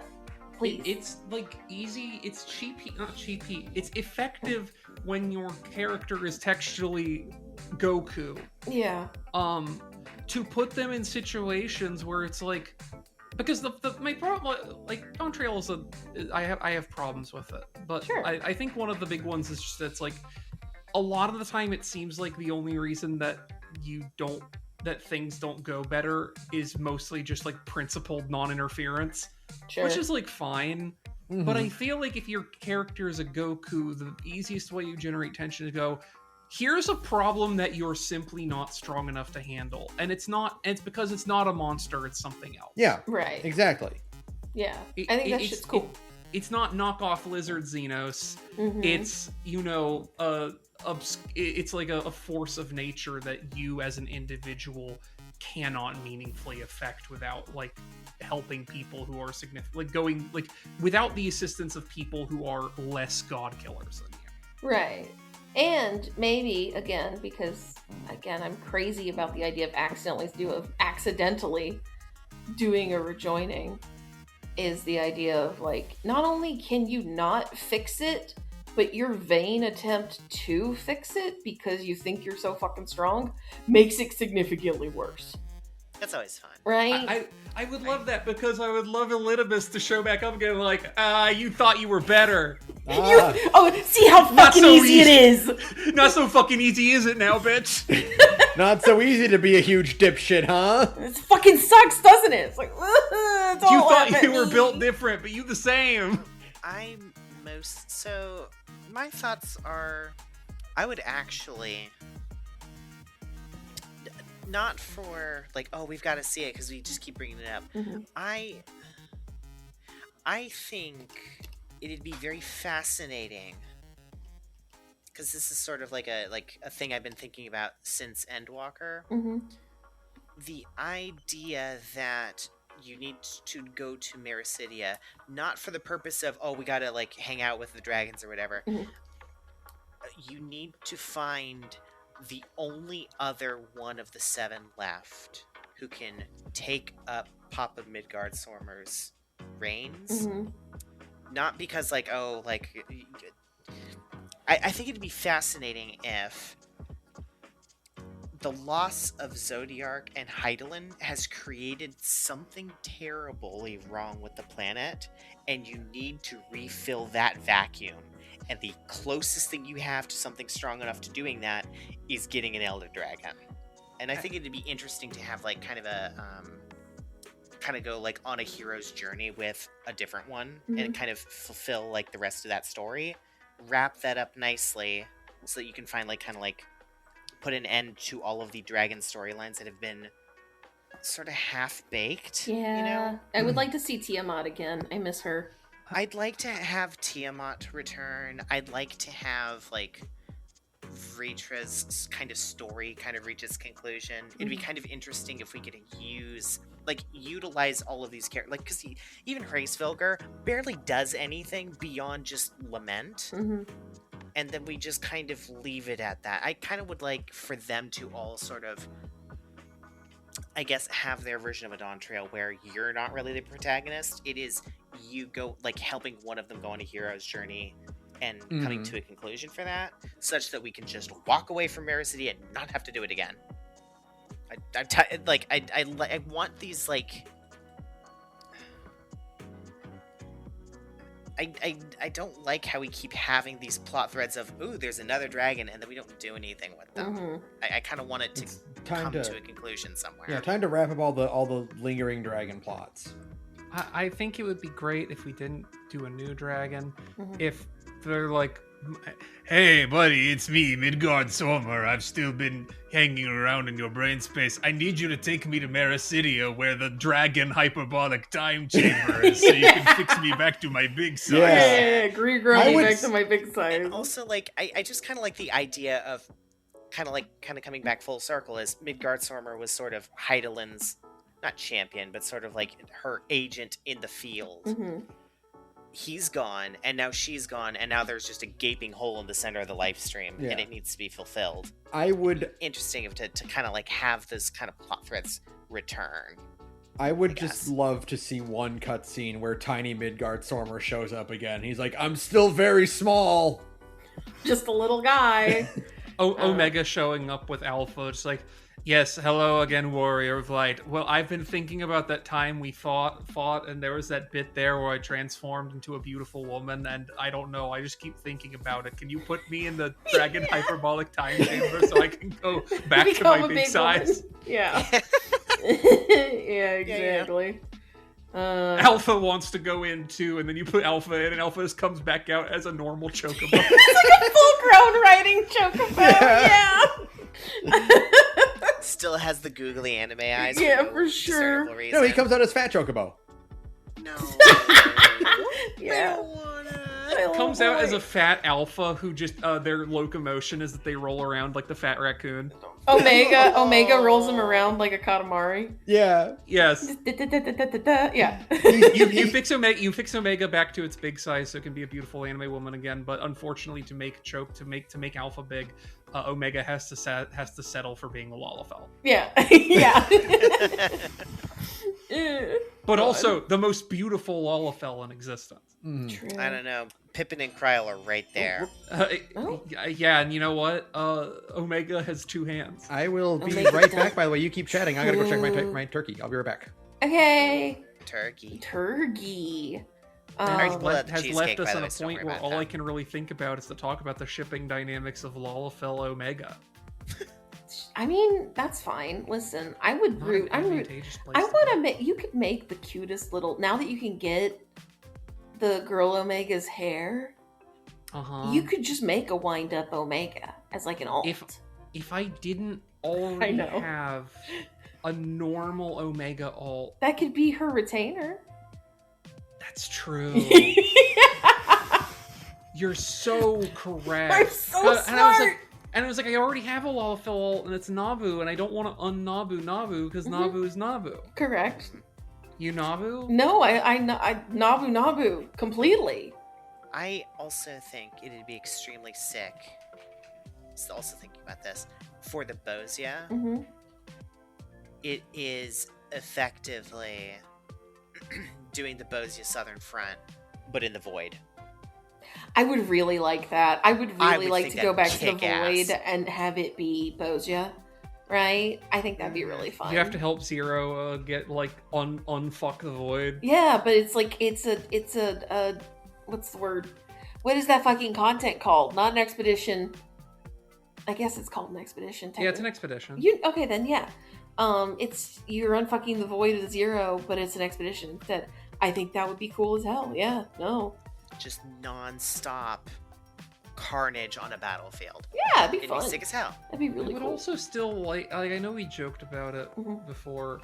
I do think it's kind of negligent that we have literally never, and I guess like it does come up with some Alice and Alphino conversations, but we do need a Garlean restoration. We do. They gotta unfuck I- Garlemald. They gotta take that tower down, dog.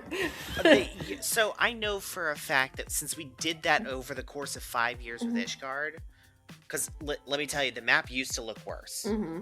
Like just like the main map of Ishgard used to look worse, and the firmament has looked like shit for years up until the last patch of Shadowbringers. Mm-hmm.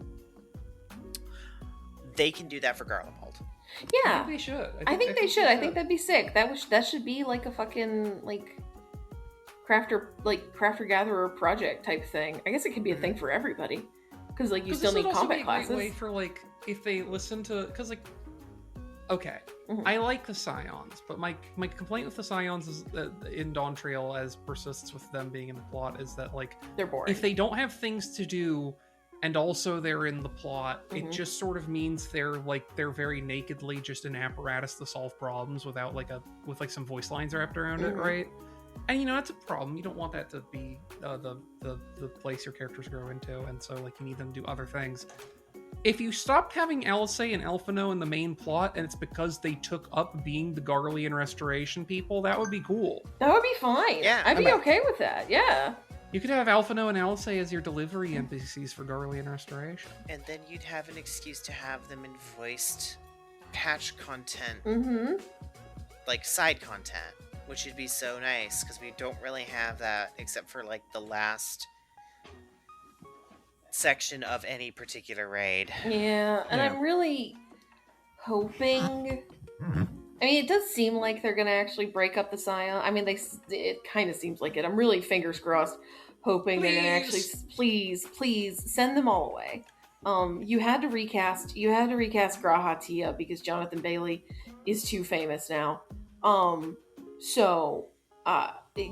missed your it's fucked up. Now that Dawntrail is over, and now that Jonathan Bailey is too famous to be in Final Fantasy XIV, you have effectively missed the window to let Graha just run around with you during an X-Pack.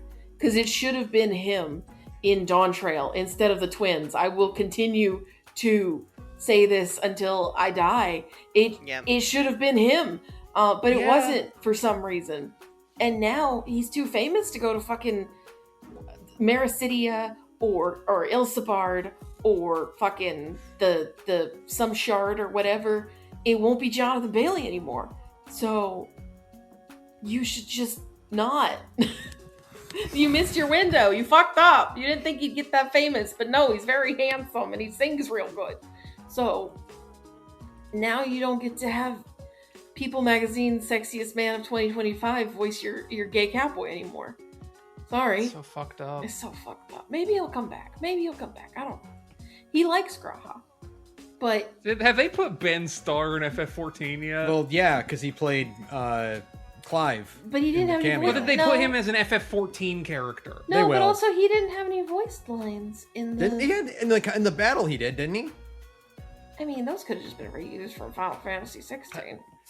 They were probably reused from FF16. Yeah. All this to say... Put Ben Starr in. Ben Starr's clearly not too proud to do fucking anything. He'll do fucking anything. Hell, you could get the Asterion voice actor. What's his name? Oh, I know who you're talking about, but yeah, there's so many voice actors you could get. He was in Fallout London. He doesn't give a fuck. He'll do whatever. As long as you fucking write him a check, he does not give a shit.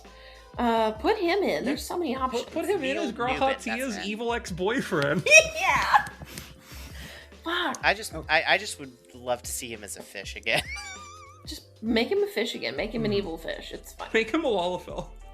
God, I would love it if they put Astarion's voice actor in Final Fantasy XIV and he was playing a Lalafell. Please. So funny. Actually, I changed my mind. It'd have to be like the cuntiest Lalafell you've ever seen in your entire life, where it was like, why the fuck are they Rizmaxing this baby? Everyone wants to fuck this Lalafell now. It's because it's voiced by Astarion. Or you have Ben Starr voice the Lalafell. Yeah, that's what you do. That's what you have. Ben Starr voices the Lalafell. Now, this character's original voice actor is great for all of what few lines they get. Mm-hmm. You should bring Pippin back as voiced by Ben Starr. Yeah, and he has even better hair now, and everyone's like, I'm having very conflicting feelings about Pippin now. If you're really worried about it, you just whatever is obviously Pippin's shard for the next expansion is Ben Starr. Oh, you just recreate Clive as best you can with Lalafell effects. Yeah. Make him a Dark Knight, and there you go. Well, now I'm thinking about getting Luke Gil to come back, but he just plays a Lalafell Xenos, or even better, he plays a Moogle Xeno. You know what you should do? What you should do for the 8th expansion? Go to a shard where you meet the shard equivalents of the Scions, but they're voiced by their Realm Reborn voice actors. God, that would be so funny. That's so funny. Also, I do have to stress, Moogle Xenos already exists. Yeah, that is true. They should make Nutsy a Scion. It's the only way. Mm-hmm.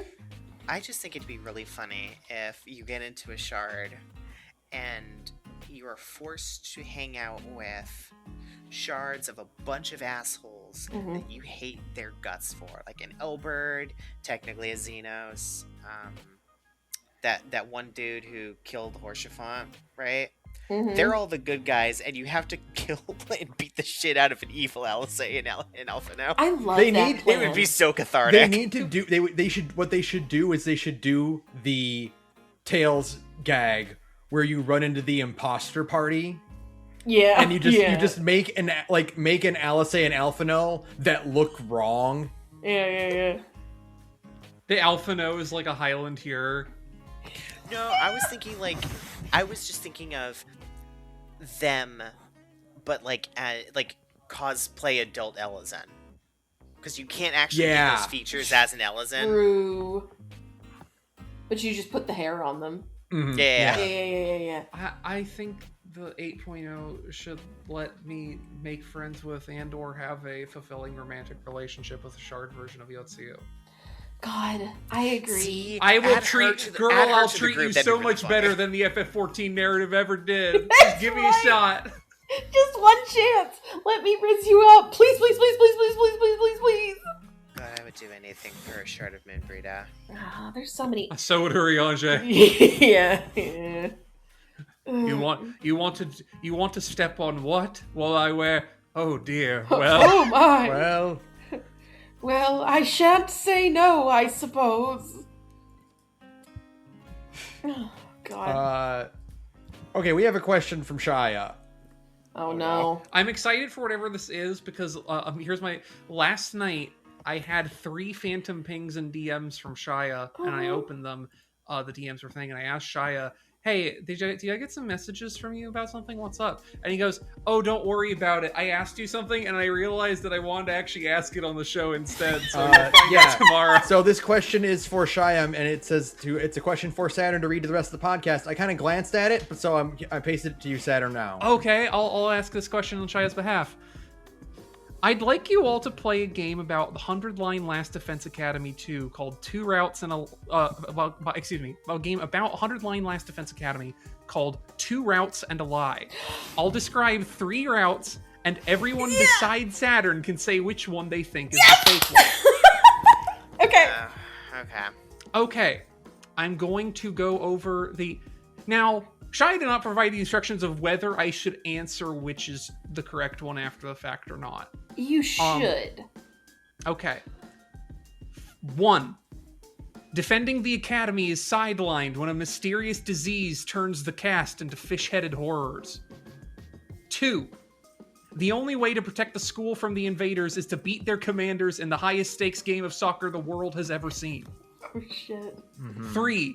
Takumi's alpha male pheromones send the rest of the cast into heat, causing various problems for friend and foe alike. Now that one's true. Oh, no. The second one is a lie. OT, Sarah, which one do you think is the lie? I'm saying the first one is a lie, but only because I think the twist is that it's zombies instead of fish-headed people.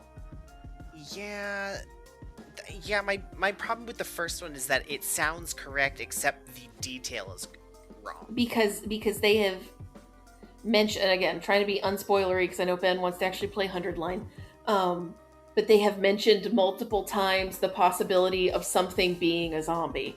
So I am voting that it's the first one that's wrong. Okay, so Sarah and Otzi say it's the first one that's a lie. Ben says the second one that's a lie. Yeah. Correct. I think the second one is a lie because they would not program a bespoke soccer mini game into 100. Now, Ben, I will give you the opportunity to reconsider because this is Kodaka we're talking about, and I know you watched a Danganronpa V3 at least a little bit. True. Yeah, but I've seen those. I've seen what the mini games look like in V3. It would be. They aren't the level of programming a small soccer game, like a soccer simulator. Which is what you'd want this to be. So to confirm, do you want me to tell you which one is the lie? Yes. Tell us which one is the lie. The lie is number 2. Yes. That is correct. Yes. Yeah. All right. Good job, Oh Ben. my god. Okay, so Which the fish means headed that thing. 1 and 3 are both routes that exist in 100 As soon lines. as I heard them describe 3, I was like, "Oh, that's correct." Three is definitely Shia's just exaggerating a detail to make it sound like it's fake. No, 100%. That one is absolutely real as fuck. The first one, I did not think, because again, I was thinking the twist is that, yeah, they do all get turned into something, but it's zombies. Fish-headed people. Really, man, it's so hard to not play more 100 line. So here's my further thing. Okay. Sarah, if you go with my recommendations for a thing, you will see Route 3. Oh, good. You will not see Route 1 because Route 1 is one of the worst routes in the entire game by a country mile. Say it ain't so. Fish heads is a bad route. Shocker. Yeah. See, that route it's not the worst route in the game, which is really impressive. I'm so happy. Oh, you should be afraid. Yeah, I can see 100% how, like, there's 100 fucking routes in this game. They can't all be winners, yeah. I've watched Star Trek. Law of averages says there's got to be some real fucking stinkers in there, right? Mm-hmm. And I will say, like, there's 100 endings. I'd say, like, the route count is somewhere closer to, like, I guess that's 20-something. I guess that's But it's true. still, like, you have a couple of real routes and a couple of short routes and a couple where you're just like, what the fuck? Why did you put this in the game? Yeah. You spent development resources on this. What's your problem? And they said, it's because we got to call it 100 line. You can't call it 50 line, idiot. Yeah. Funnily, that is 100% why they did it also. Yeah. Because part of the thing with their development is they mentioned is like, the thing is like we worked with Aniplex because like we realized kind of early that like we weren't going to have the money to do it like all on our own ourselves, and we worked with Aniplex because they were really enthusiastic about the idea. Sure. And Aniplex is one of those publishers where it's like they'll let you retain creative rights to your IP. They don't want your IP, they just want the publishing cut, right? Yeah, that's awesome. And Kodaka in an interview is like, but the thing is, they were really sold on the pitch of the 100 endings. So we did have to commit to making the 100 endings happen no matter what. The problem with overtipping your hand and getting sold on the 100 line thing is that you enter the phase of development that I like to call no bad ideas. The thing is, this is actually relevant to a conversation we had earlier. Kodaka and Ushikoshi telling Aniplex, yeah, we can do 100 endings, is exactly the same as Geordie LaForge telling Scotty, yeah, I can have that done in 2 hours. Yeah, exactly. Right? No, never promise exactly what you can do. Never, ever. And I will say, Sarah, the author of the route that you did that you really liked, who has like, it's like the weird, like kind of unique route in various writing capacities. When I talk about his epic highs and lows, I don't know if that author contributed directly to the fish head route or not, but they did the stuff adjacent to the fish head parts. They were involved in that one of the worst routes in the game, and also a different one of the worst routes in the game. So funny. It's kind of crazy to me that the one route they did with no other like co-writers is the one that you did is the one that's actually one of the game's better routes. That's so funny. That rules. Wild. Epic All their highs other and lows. contributions to that game in terms of being a credited writer on a route are like negative. That's amazing. Truly epic highs and lows of 100 line Last Defense Academy. It's good. The epic highs and lows of they have a funny thing over at Tokyo, which is where FGO constantly gets people. It's like, hey, you worked on a Fate adjacent thing once. Do you want to be in our gacha? Tokyo Games is just sort of like, well, we have Uchikoshi and Kodaka who are like prolific visual novel writers from like the 2010s. And then like a couple of the writers are people who did assistance on the Danganronpa games, especially like one of the writers was like a scenario director for Danganronpa V3. Sure. So they did like a lot of the actual mystery writing and stuff like that. And some of them were just like, yeah, I was a novelist. I was just like writing normal style, and I eventually just they hired me to work for them, so I work for them now. That rules. That's so good. We've got one from Polterzeitgeist. Okay. Jingle jangle all the way, Gorgies. Last year on Christmas, I gave Disco Elysium a second shot and had a blast when the game finally clicked for me. Okay. This year, now that I have congratulations. Good game. Good game. This year, now that I have a PC set up and a copy of New Vegas for my girlfriend, do you have any tips for my first ever excursion to the wonderful world of Fallout? Okay, here's my advice. When you leave Good Springs, check your Pip-Boy for where New Vegas is and go straight there. Shortest possible route, straight line to New Vegas. Ben, you're a monster.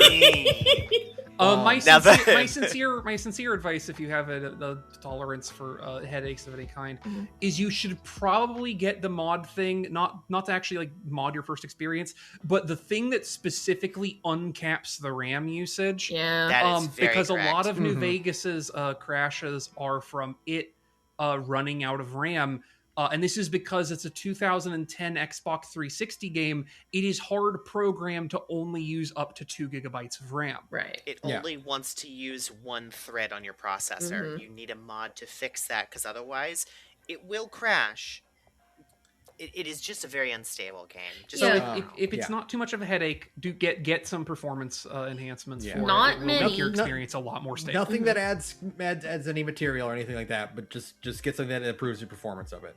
Yeah, and I mean, try to make that list as light as possible. Don't do like, because I think it's fun to go into New Vegas, just raw dog it, right? Yeah. Like, nothing that makes the game particularly look better. We were just talking earlier about how ugly it is.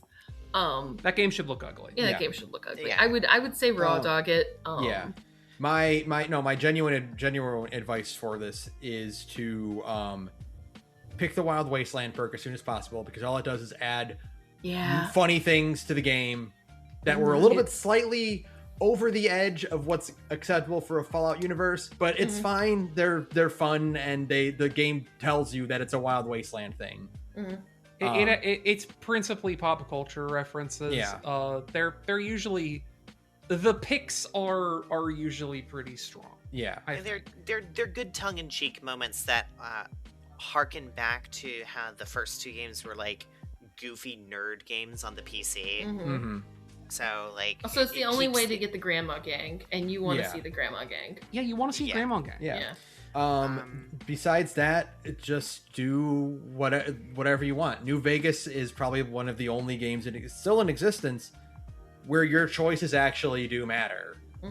And like, the game is phenomenally good at accommodating your decisions in the game.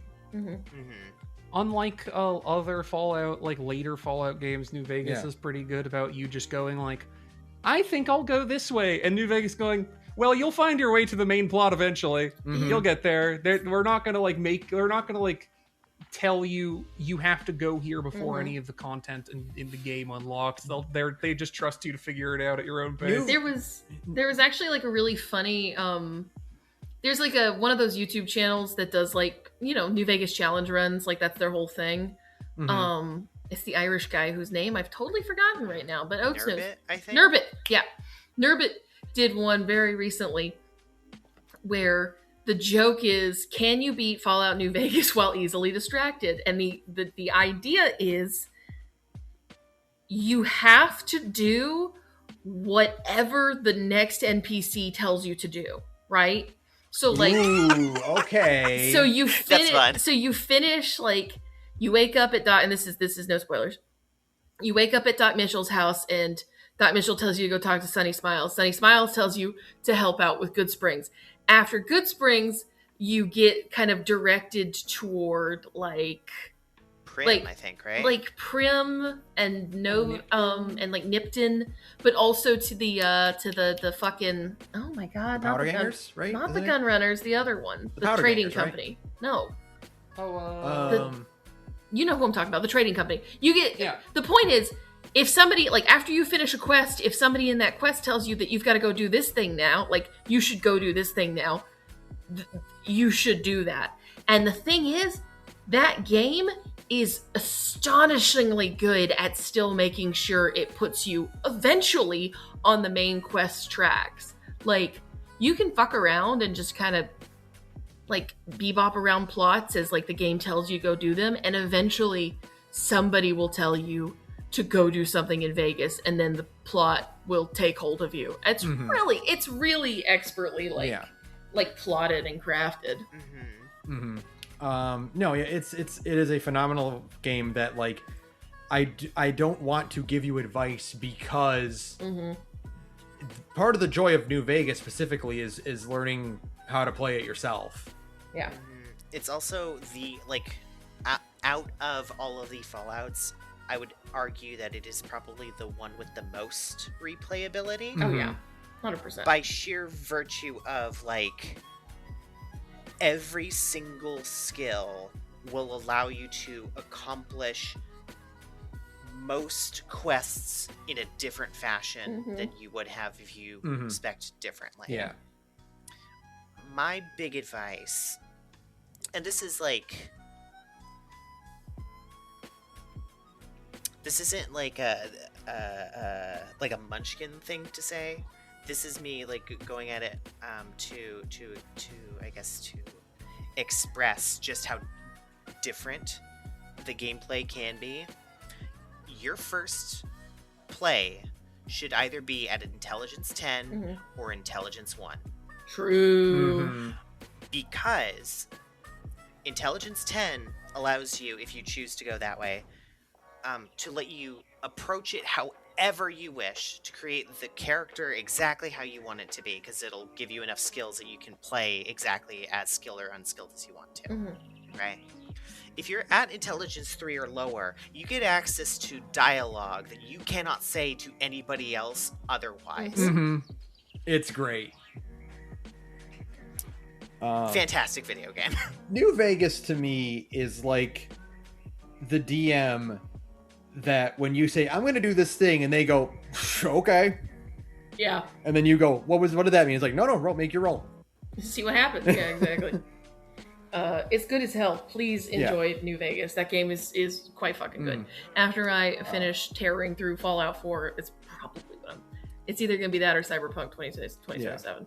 My ruined and ravaged brain has produced the thought that New Vegas without Wild Wasteland is Zelo Summer Special Plunder. and New Vegas with Wild Wasteland is We're Going With My Pimp Plan.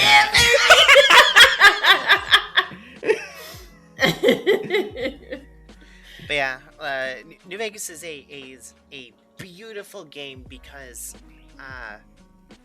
if you want to play a character, the sky's the limit. You can play him however you want to. Tons of role-playing opportunities in New Vegas. It's if not for the fact that Disco Elysium came out in 2019, there would not be a conversation, there would not even be a conversation about what the best RPG of the 2010s is. Yeah. Yeah. But now you have one of two options instead of just the one. Yeah. All is to say that Sarah and I at least still like playing Fallout 4 more than New Vegas. I do. That's fair. I do still like playing. Well, yeah, that's because Fallout New Vegas is made out of toothpicks and duct tape. Yeah, I need to actually play it again. That's why, like, after I'm done with Fallout 4, I am going to make a concerted effort to actually play New Vegas and do all the DLC because I haven't really, and I just need to. Oh, you've never done the DLC? I've done like half of Dead Money, and then I lost interest. I did. Oh, that's a shame. I only did Dead Money, and then I did I can't remember which one I did now. I did another one, but I can't remember which one it was now. Honest Hearts was the second one. Old World Blues. Old World Blues, that was it. Old World Blues. Yeah. Oh yeah, okay. So this is the other thing that I need to recommend. Do not do the DLC in the order that they were released. That will get you killed. It should be Honest Hearts, Old World Blues, Dead Money, and Lonesome Road. Yeah, you do Dead Money. Dead Money was the first one they released, and the thing about Dead Money, and not to say anything about Dead Money, is that is something where you get thrown into a situation where you don't have like any of the resources you've been stockpiling, and you have to depend on your raw power level, which is if you do it as soon as it unlocks at like level 10 or 15, you'll be really sick and sad. The game, it got released at a point in the game where it was expected you bought it because you are an end game player and you want a new challenge. Yeah. Yep. Continue to think of it as that. Also, as a follow-up question on this email. Oh. But as a longer, more topic-like question, do you have any particular memories with a piece of media connected to Christmas Day? Thanks for being my #1 gaming news podcast and having a great server to discuss the hyperfixations. Aw, thanks, Folter. Yeah, thank you. Absolutely, Christmas Day. My only specific Christmas Day media memory is that I watched Django Unchained at like the debut Christmas matinee with my mom when the year it came out, just because we had no other family plans, and they're like, you want to go see a movie? I'm like, yeah, I don't know, I guess, what's on? It's like, oh, there's that new Quentin Tarantino movie. I was like, oh, hell yeah, let's go watch it. That rules. That's so funny. Most of my media for Christmas Day is going to be obviously video game based. I think I've told this story before, but I have in my workshop in my basement, hanging above it, I have a Donkey Kong Country promotional like roll-up wall scroll. that I got Christmas Day, and the reason it stands out is, for one thing, I can't believe my dad saved it all this time. Like, that thing is 30 years old now. The reason it stands out is because it was put in the chimney, like in the fireplace, on Christmas Day, like when my parents put out the presents and whatnot. And for the longest time, that was proof to me that Santa Claus is real. Because they were like, oh, he must have forgotten to put it on the tree, so he put it in the chimney instead. And I'm like, that makes sense to me. Totally. That tracks. Yeah. How else could it get there? Your parents understand the art of the DM. Yeah. And that was like, I'm like, of course he's real. I mean, it was in the fireplace. It was under the chimney. That's so good. That's so cute. Yeah, and then I think I've talked about it before, but like Super Mario 64, I got my N64 on Christmas morning. And Mario 64 was the game that made me lock into video games. I was like, yeah, this is going to be me for the rest of my life. Sure. It's going to be this. Sure. So also, the thing that we haven't, that goes unspoken, is that obviously the alternative to the what really happened is not that Santa left the Donkey Kong wall scroll in the fireplace, but rather that after going to deposit it at the tree, he behold the grim visage of Donkey Kong, and in his fear and desperation did try to incinerate, but had to leave before he could get the fire. Yeah. And didn't seal the deal. The Kong is Ong. So for me, it is okay. It requires a small bit of backstory, and it's a story I've told before, but it's a funny story, so whatever. So 2 years before this Christmas, we got a PlayStation 2, right? And we got Jak and Daxter and Devil May Cry, which is a crazy combination to give your children. Yeah, both great games. My mom had no idea what she was doing, but she gave us immaculate taste. So thanks, Mom.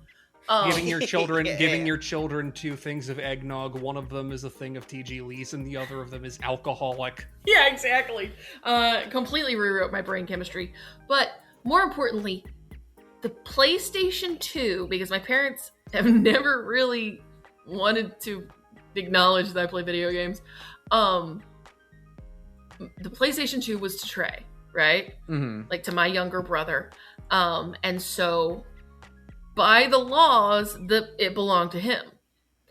So a couple years later, Kingdom Hearts 1 comes out. And I bought it with my own money, right? Right. So we're at my dad's house, because again, my parents are divorced. We're at my dad's house, and the dispute arises that I want to play Kingdom Hearts, and Trey wants to play Kingdom Hearts. But I wouldn't let him play because I own the game, and he wouldn't let me play because he owns the PlayStation 2. Do you see the problem here? Yes. Yeah. This turned into a screaming, biting, punching, hair-pulling fight on the floor of my brother's room at my dad's house until my dad had to come in and like tear us apart and be like, what the hell are you two doing? And we're both just like,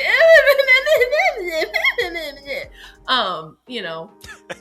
And that Christmas, because my dad was sick of our shit, he bought me a TV and he bought me my own PlayStation 2. Because excellent. He was like, I'm tired of hearing you two fight over this fucking thing. Here, take this. Stop yelling at each other. It turns out if they're annoying enough, you will in fact negotiate with terror. That's correct.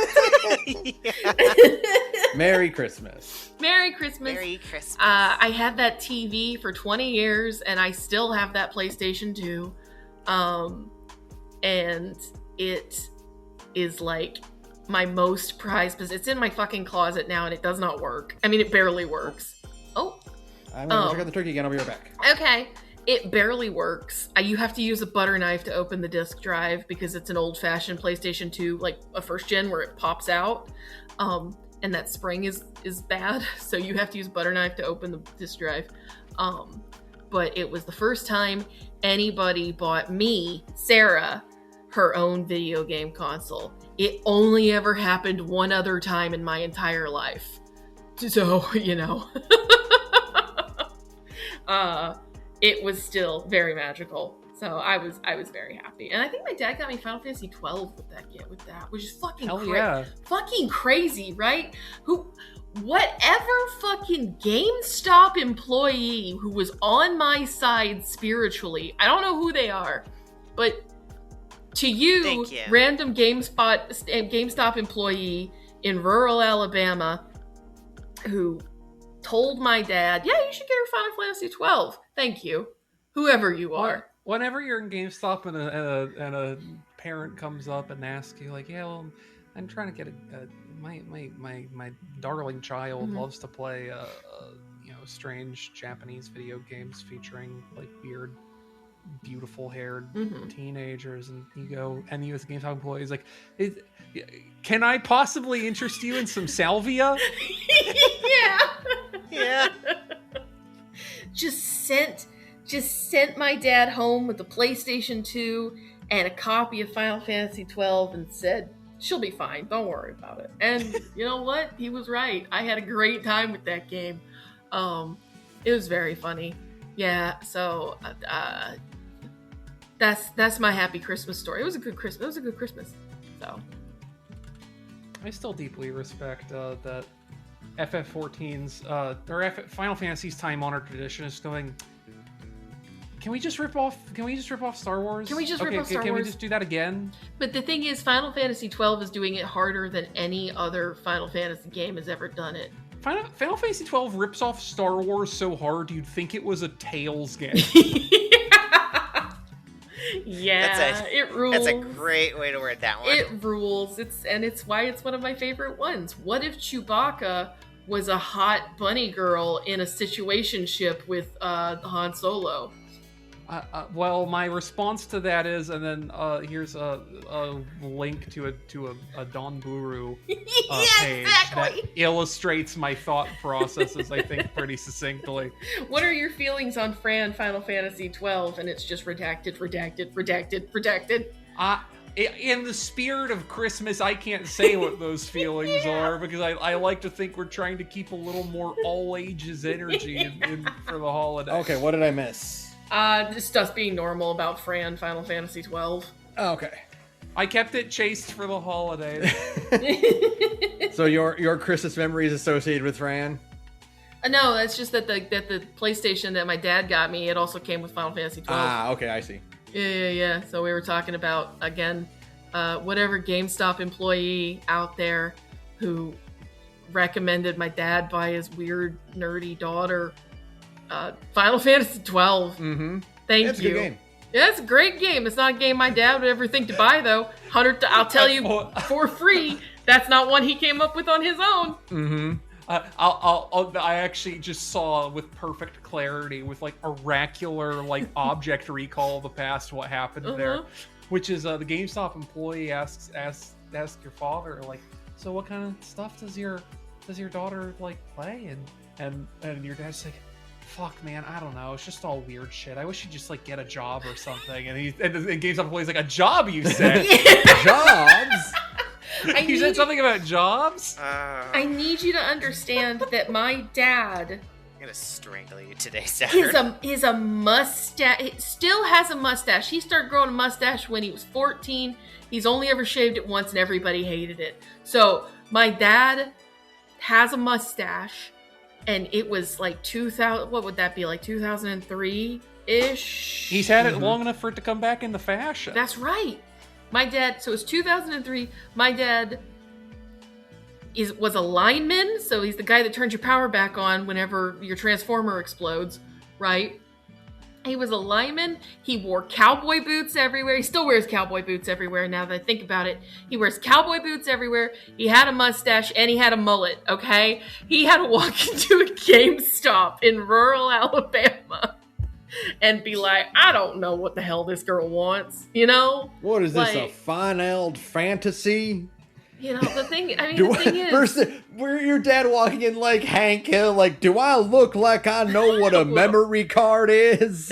Well, she really liked that one game on the PlayStation. What had that guy who looked like if Mr. T had a gun on? She was she quite enjoyed that one. He actually would know that because he was there when we bought Final Fantasy VII. Yeah, he would know that.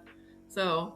See, I'm telling you, my oracular object memory recall. Incredible. Yeah. You're really seeing into the mists of my past. I'm really impressed. It's my connection with the numinous. I see. It's the same thing that lets you predict the future. It also lets you see perfectly into the past. I don't bring it up that often, but like the flesh of the universe is directly Saturn, do you have the echo? Is that what we're describing?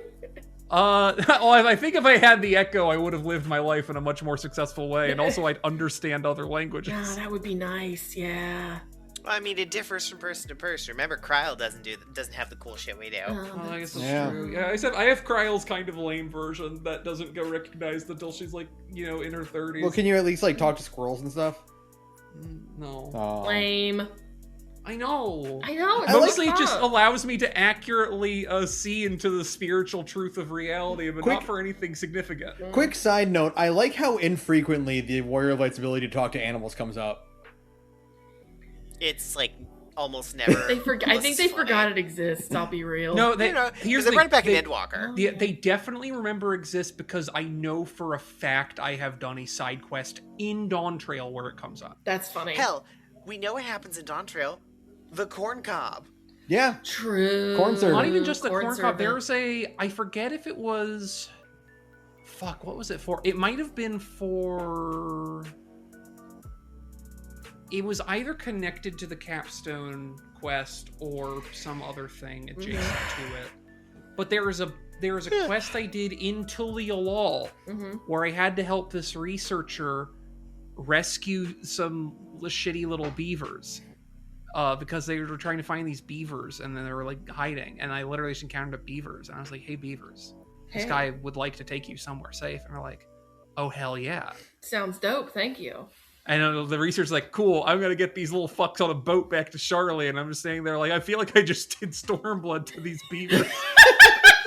You just sent those beavers to the salt mines. The salt dam for you. I sent these beavers to the salt mines. I feel kind of bad about that. Being frank, based on what we know about them in the first, no, it's the other way around. You just gave all of those researchers a portal to hell. I see. Oates, do you have any fond Christmas memories of video games or movies? I have a fond, very specific. So, like, I have a very specific year because a lot of things happened in it. But let's see. So 2004 was the year in which I was the child who saved Christmas. Okay. It was the year that I got to go to the Grauman's Chinese Theater for the first time. We saw the Polar Express. Ooh. So if you don't know what the Grauman's Chinese is, it is that Hollywood theater. The Hollywood theater. It's the now departed great movie ride at Disney World. It's beautiful. It's gorgeous. We saw the Polar Express in it, and I was just like, oh, this is magical.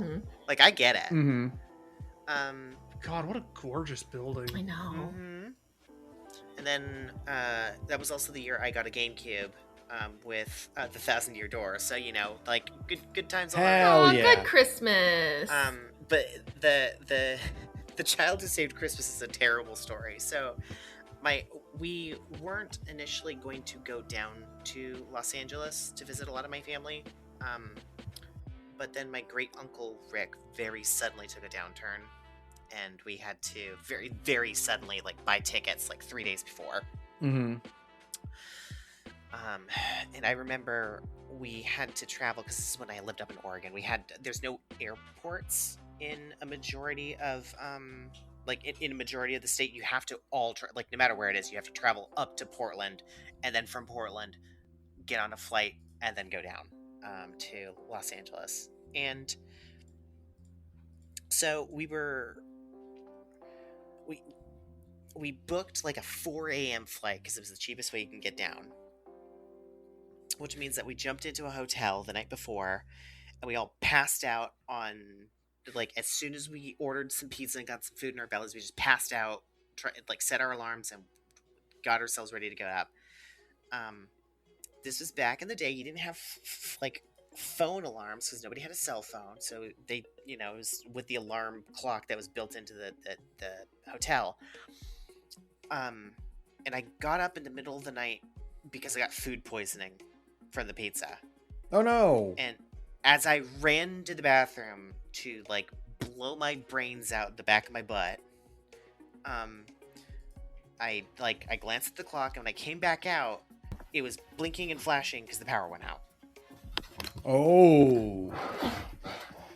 So I stayed up for an extra hour and a half because I noticed like what the time was when it reset, before waking everybody else up, getting ourselves set up so we could get onto the plane and head back and head to Los Angeles, just in time for us to hang out with Uncle Rick for his final hours before he passed. Aww. So I literally, like, Aww.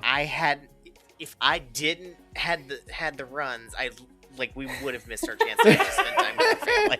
So I am the kid who saved Christmas, and it's always a funny story. Incredible. I like how, by the way, we've got Saturn going to see Django with their mom, and it's, you guys saw a good ass movie and got to hang out, right? Mm-hmm. Ben had the magic of Christmas.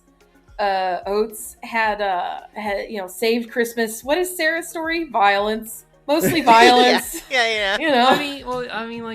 Yeah. Sarah and her brother getting in a fist fight, of course. Getting in a fist fight, of course. So. I mean, I wouldn't have it any other way.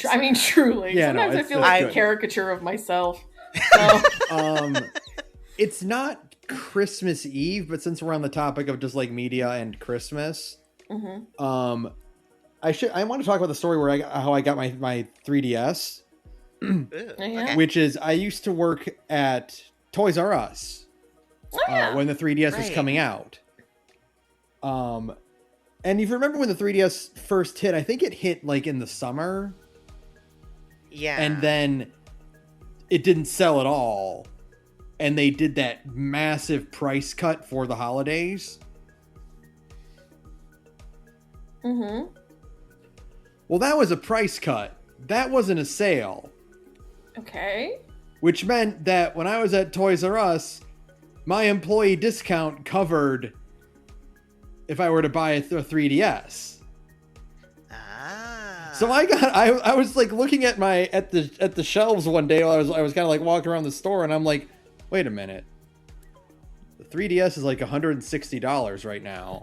Oh, I see. With my discount, that's like 20% off. Yeah, I can just grab this right now. I can just out of pocket buy this thing. That's great. Just spur of the moment, mine. Merry Christmas, Merry Ben. Christmas. Christmas. That actually, no. Ironically, again, you know how I was like, my parents don't buy me video games because they don't want to believe that I play video games. When I graduated high school, my mom was like, if I gave you $200, would you go get your hair done for graduation? And I was like, absolutely the fuck not. I'm going to go buy myself a DS, Mom.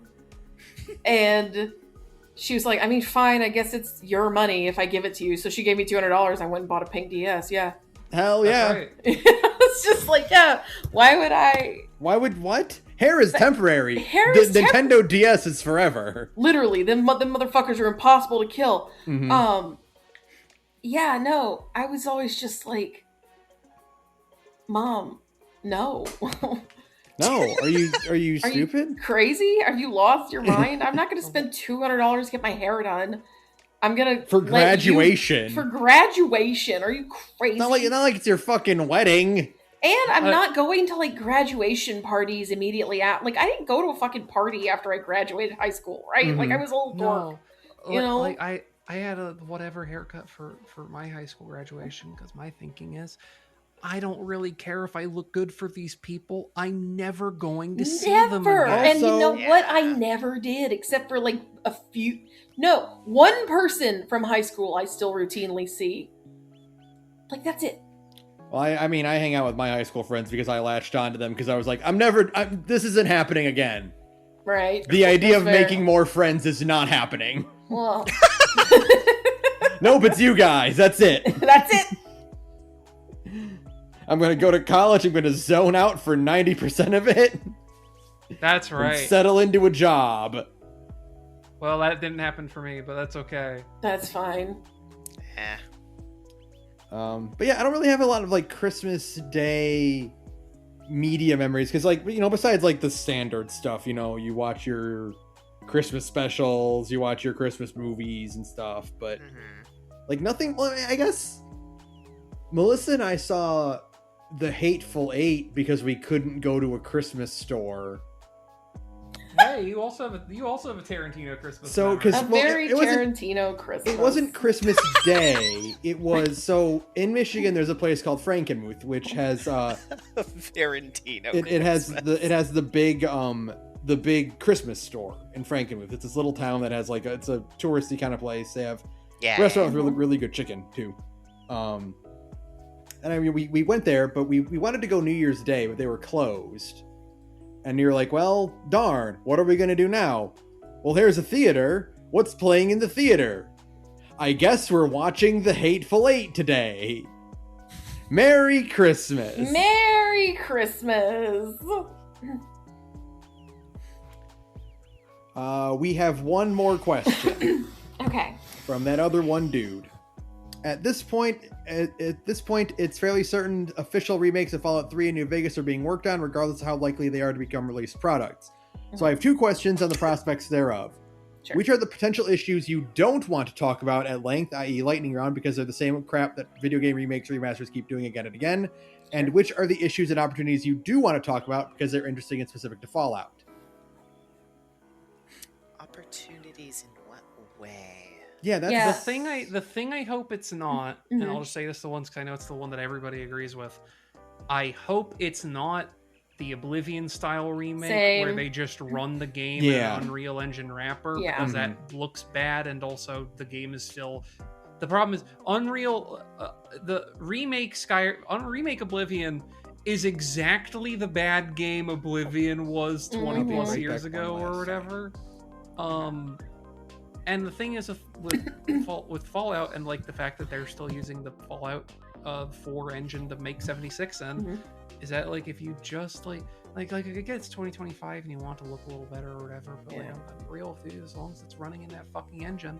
Yeah. And like you already have all those assets you've been remaking to work in that engine. Mm-hmm. Everyone who likes that game and the experience of playing a Fallout that isn't Starfield will be happy with that. And that's Literally. all I really want.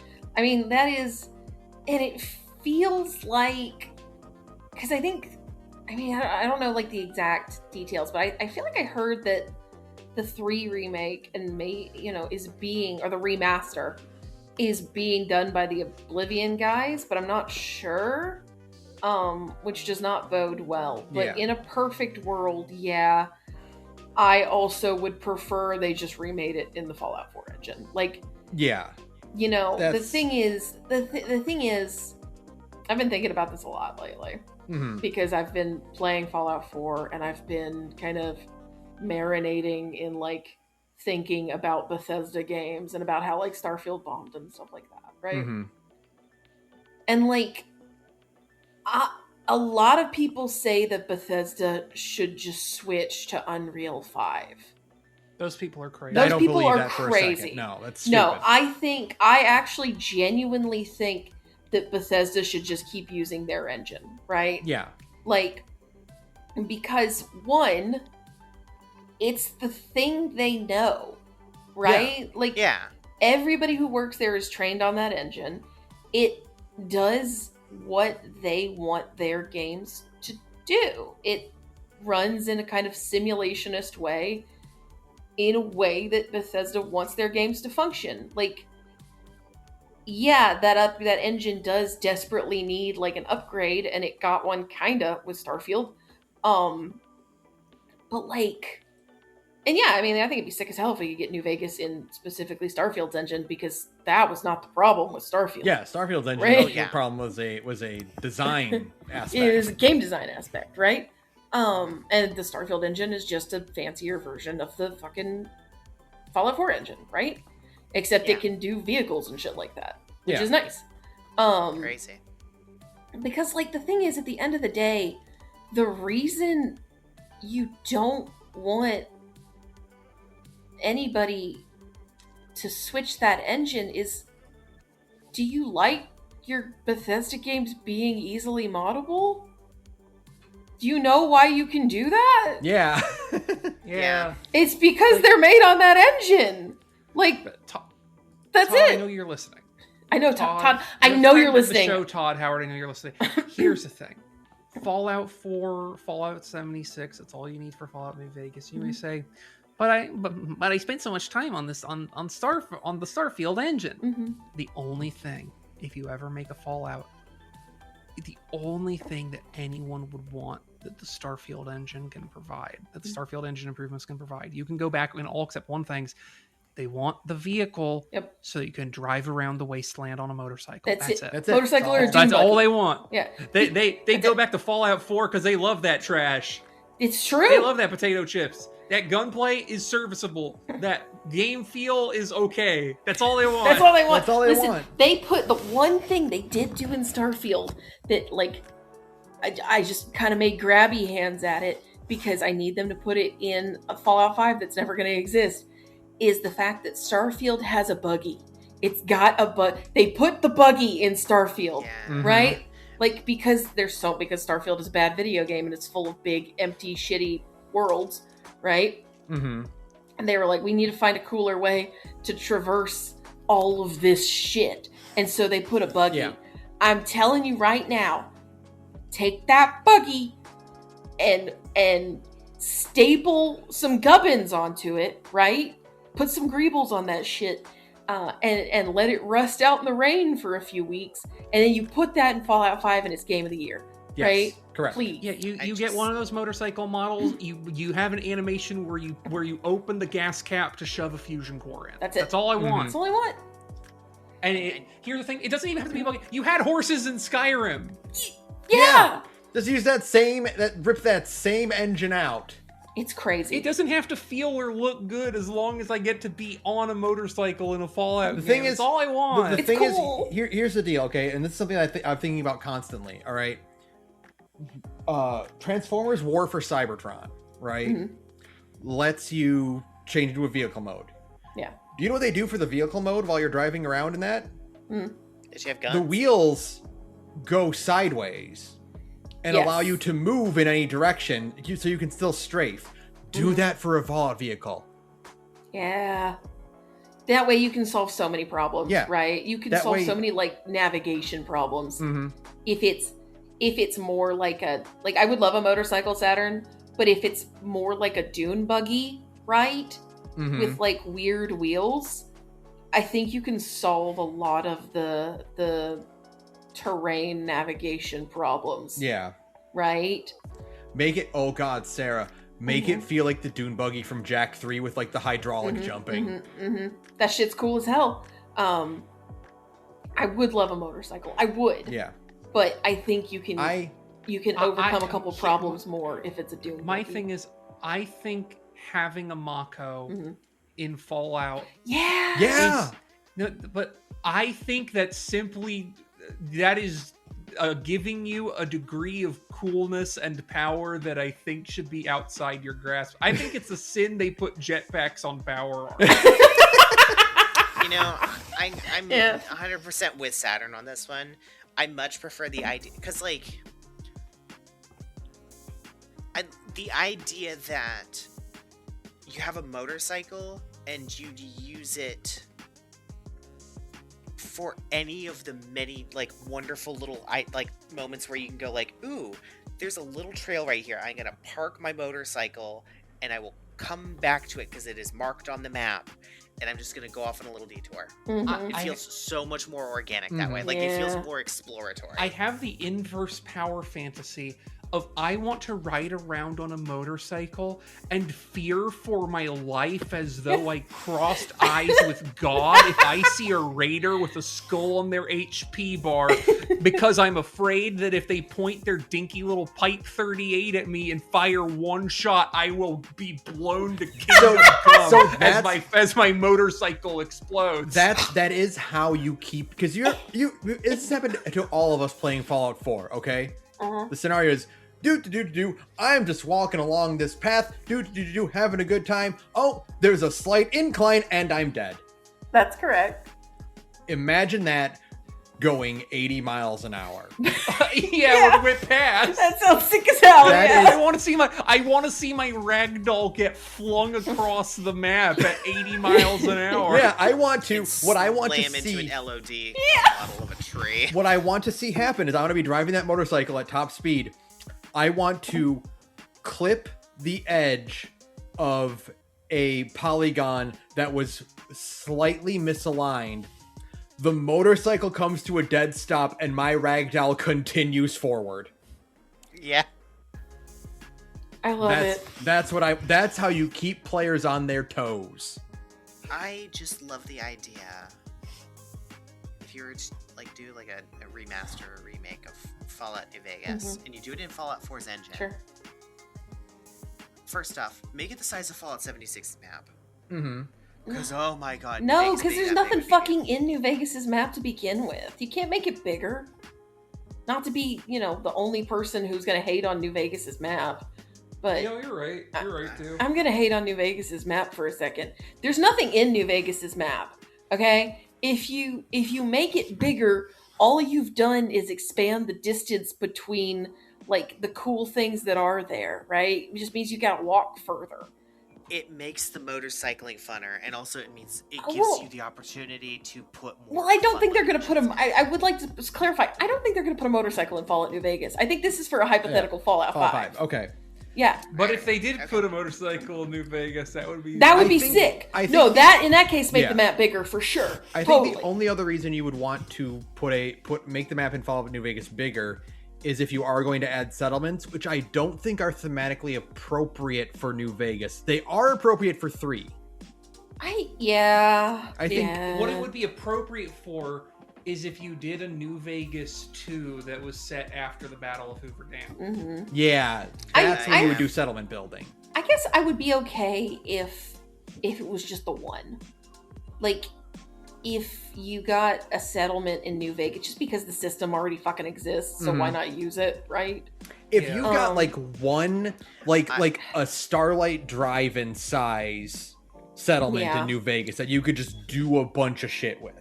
That'd be cool. Thematically, there's already a perfect one, and that is the crater in Lonesome Road. Yeah, but I would want one also just on the map. Yeah, but the main New Vegas map too. Yeah, but the crater in Lonesome Road is irradiated hellhole, and not like a homestead.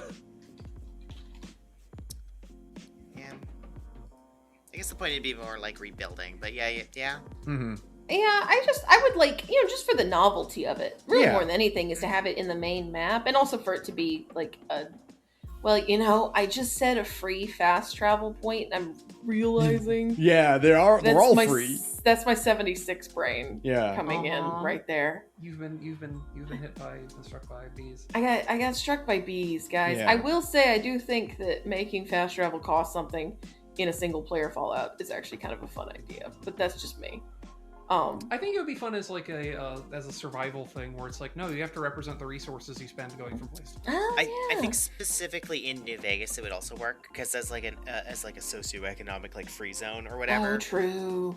You'd have to pay for tolls and stuff, so that's how they would get through the fast traveling system. Mm-hmm. Totally. That being said, I just there's a lot of empty space in that map. You could totally a Starlight Drive-In or a Red Rocket or some kind of gas station. Just stick a a workbench there. Maybe not What if they removed? What if they removed Blue Ridge from 76 because they want you to do a cavern operating mini game in the Fallout New Vegas? They're just gonna import it directly there. Oh no, I don't want to babysit getting- ramen again. It keeps clipping inside of Nipton, but it's okay because I mean you never get it out of Nipton anyway. Yeah. The Legionnaires kill him Yeah. every There's- time. This is the only way you can have a romance with Rose of Sharon Castle. Yeah. There is only other one thing I would want from the New Vegas remake, and that is just make New Vegas itself one big area. Finally do that. Absolutely. Oh yeah, they can Finally do break that barrier down. It's one of the reasons why, like, I would actually like the map expanded because, like, I'd like to be able to have Honest Hearts be just, A place you can walk to. Mhm. yeah. Well, no, because I don't. This is again, we're talking engine limitations. You can't walk there in 4. Like you can't walk to the DLC zones in 4. You have to, That's also Yeah. true. right? But I mean, I don't know. But like it's also like textually kind of far away, isn't it? Yeah, that's like why. all the things in New Vegas are far. Like the reason like they are separate areas is because they're the story is they're far away. Mm-hmm. I think that they should not remake New Vegas and instead make a New Vegas spin-off that's just what if Dead Money was a 40-hour long Dark Souls game. For sure. And now sure. and you might be saying, Saturn, this isn't this doesn't appeal to any part of me that likes Fallout, and I say, yeah. yeah. Yeah. Yeah, but it would be good though. I'm honestly, as much as I'm interested in the idea of a New Vegas remake, I'm more interested in the idea of it being the exact same game as New Vegas, but in Fallout 4's engine, because I don't like playing the New Vegas and 3 engine, No. but I like Nobody playing wants Fallout that. 4. Yeah. You know, That's right. if you added nothing to New Vegas besides just it's just a New Vegas with that plays like Fallout 4, I'd be fine with that. Mm-hmm. adding automatron mechanics to New Vegas, but you can't actually use them as a companion because you are exclusively making robots to fuck. Yeah. Yeah. Now, that being said, I'd be interested in seeing settlement building and reworking and stuff in 3, which I feel needs it a lot more than New Vegas does. Yeah, 3 needs a lot. I mean, 3. You know, we were talking about Garlean restoration and stuff earlier. I feel like you can have settlement building in New Vegas, but it's just like, no, I've made it. I'm helping make Freeside a better place to live. There's a quest about like doing some sim settlements too shit to Freeside, Right. right? Or That's true. or like making Good Springs was made of dirt. Correct. Or God forbid, after the lottery.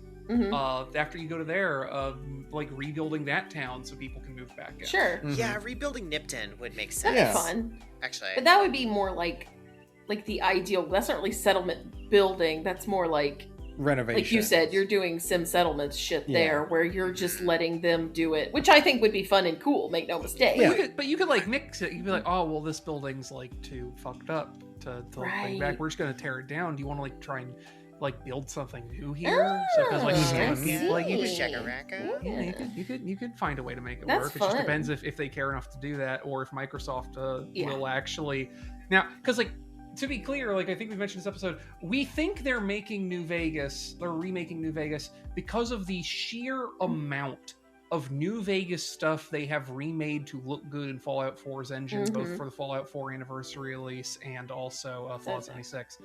But this is Microsoft we're talking about. Right.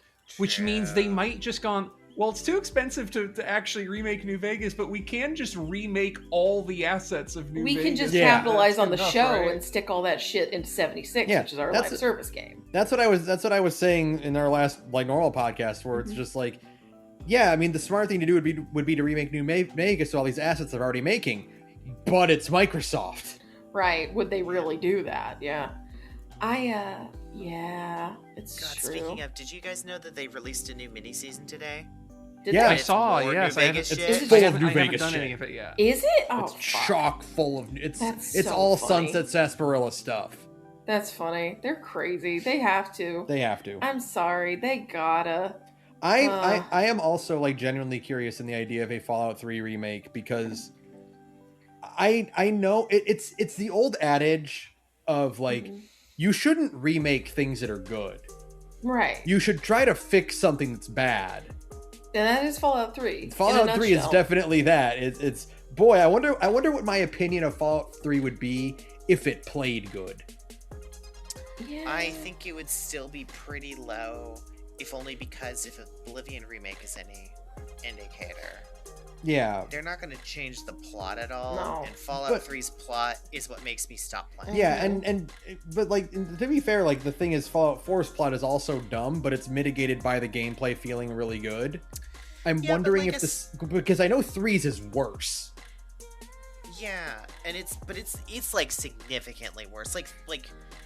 Like Sarah said before, 4 has a lot of like sticking points. 4 that has, make you go, listen, I could do a 4-hour long video about why I think Fallout 4 might actually just be good. I'll be the only person who believes it, but I'll just be there, just me versus the world saying, no, Fallout 4 is good, actually. Can something be good even if nobody likes it? Here's my thing. In the fight between whether Fallout 3 or Fallout 4's story is worse, everybody loses. Mm-hmm. There's no winners, especially not the audience. I think the thing is, though, that makes it easier to look past Fallout 3, and I say this as a negative to Fallout 3, because I think Fallout 3's story is objectively worse, is that people don't remember how bad Fallout 3's is because you don't have to do it. You don't have to do it. You don't have to Fallout 4, they shove that shit down your throat really early, and then you also have to do at least half of it to actually be able to do all the stuff that's in the video game. They don't give a fuck if you do it in Fallout 3 or not. Yeah, it's crazy. Like, I don't know. I mean, we can't turn this into Sarah defends Fallout 4 for the umpteenth time on the podcast. The problem is, Sarah, who are you defending it from in this group? Yeah. I'm defending it from the world at this point, okay? My Christmas present to you is that you can defend Fallout 4. Okay, thank you. Because listen to me. Because every time it's like, it's every little snide comment about, oh, they're referencing Fallout 4 in the TV show. Fuck you, that game is good. I have decided with this most recent playthrough, I've just come around. I think that game's just good. I think that game might it's an 8 out of 10, mind you, but I think that game's just good. Is the story stupid? Yes. Does it have a weird, creaky charm that I am still currently trying to quantify and explain to other people? Absolutely. And because of that, it's a good video game. It's got the sauce. Fallout 3 don't got the sauce. Look, Starfield don't got the sauce. I'm gonna drink my eggnog and also join you. I'm gonna drink too much eggnog in this case and also join you in defending Fallout 4 for a second. It's a good video game. Comparing Colonel August to Kellogg. Yeah. And it's immediately clear which one. I don't think either character is a good character. No. Don't get me wrong, but like it's like Kellogg is like a fucking prequel character, like a Star Wars prequel character. Yeah. Like, yeah, it sucks, but it sucks in that way that it's kind of charming. It's got sauce. Yeah. Fallout 3 is the most a video game has ever been like, we have no idea what to actually do with this IP, but we know, but if we also, because I feel like I remember this being part of like the weirdness around Fallout early in its transfer. If we don't do something with it, there's a chance we'll lose 100%. it. So let's just make something. Let's just and the make result is Fallout something. 3, a game with like no ideas of any kind. It's great because like to me, Fallout 3, like I am obviously, please reference the rant I just had where I think Fallout 4 is actually good. I am the Fallout defender, right? Yeah.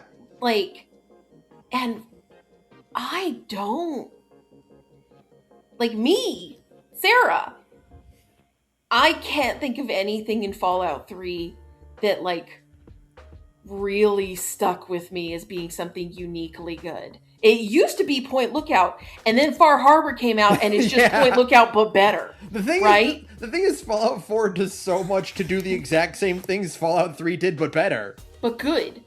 And it's, because, like, I'm just like, damn, I can't think of anything. It's like, what are the highlights of Fallout 3? Fox? The Cannibal Town. The Cannibal Town was interesting. don't even remember that one. There's a town in the south part of the map that has a lot of people who are nice, and it turns out they're cannibals. Yeah. It's like a whole unmarked mini quest. Oh, so it's just Covenant, but like meaner. Harold. Okay. And the Oasis is good. I don't think it was good, but I like that they are inexplicably vampires. Yeah, the vampire thing was stupid. Yeah, but it was funny. Here's the thing, and it's like it's always a criticism I extend to Bethesda in their handling of the Fallout games, and it's a bit of this exists in Fallout 4. Sure. Bethesda's bad handling of Fallout 3 is important because once you start untangling the way it's built, you realize like they just made a skin for Oblivion. They just made Oblivion. And I'm not talking about the fact that the guns are casting spells. I'm talking about that the super mutants are orcs, and also there's vampires, and everything is a dungeon. And like all this other everything shit. is. And it's like everything in 3 is grimy in the way that Elder Scrolls games were. It's mostly a plot about finding Tiber Septim's magical amulet, but they're like, well, fuck, it's Fallout, so it has to be about a water purification system instead. Right. The only thing I can give Fallout 3 is the story with Harold is so... It is so sad and kill your darlings in a way that is very much like... in tone with Fallout, so it's kind of immediately forgiven. It is. I think the Herald thing is probably the one thing that Fallout 3 has that nothing else has. Yes, correct. Right? And that's kind of it. That's kind of it. I am a shooter for 2 specific parts of Fallout 3. The first is in the epilogue DLC shit they made where they allow you to continue the game after the end because people complained about it because that ending's really stupid. That's right. That is when they introduced the Enclave Hellfire power armor, and I continue to hold that it is the cutest looking power armor set in the entire series.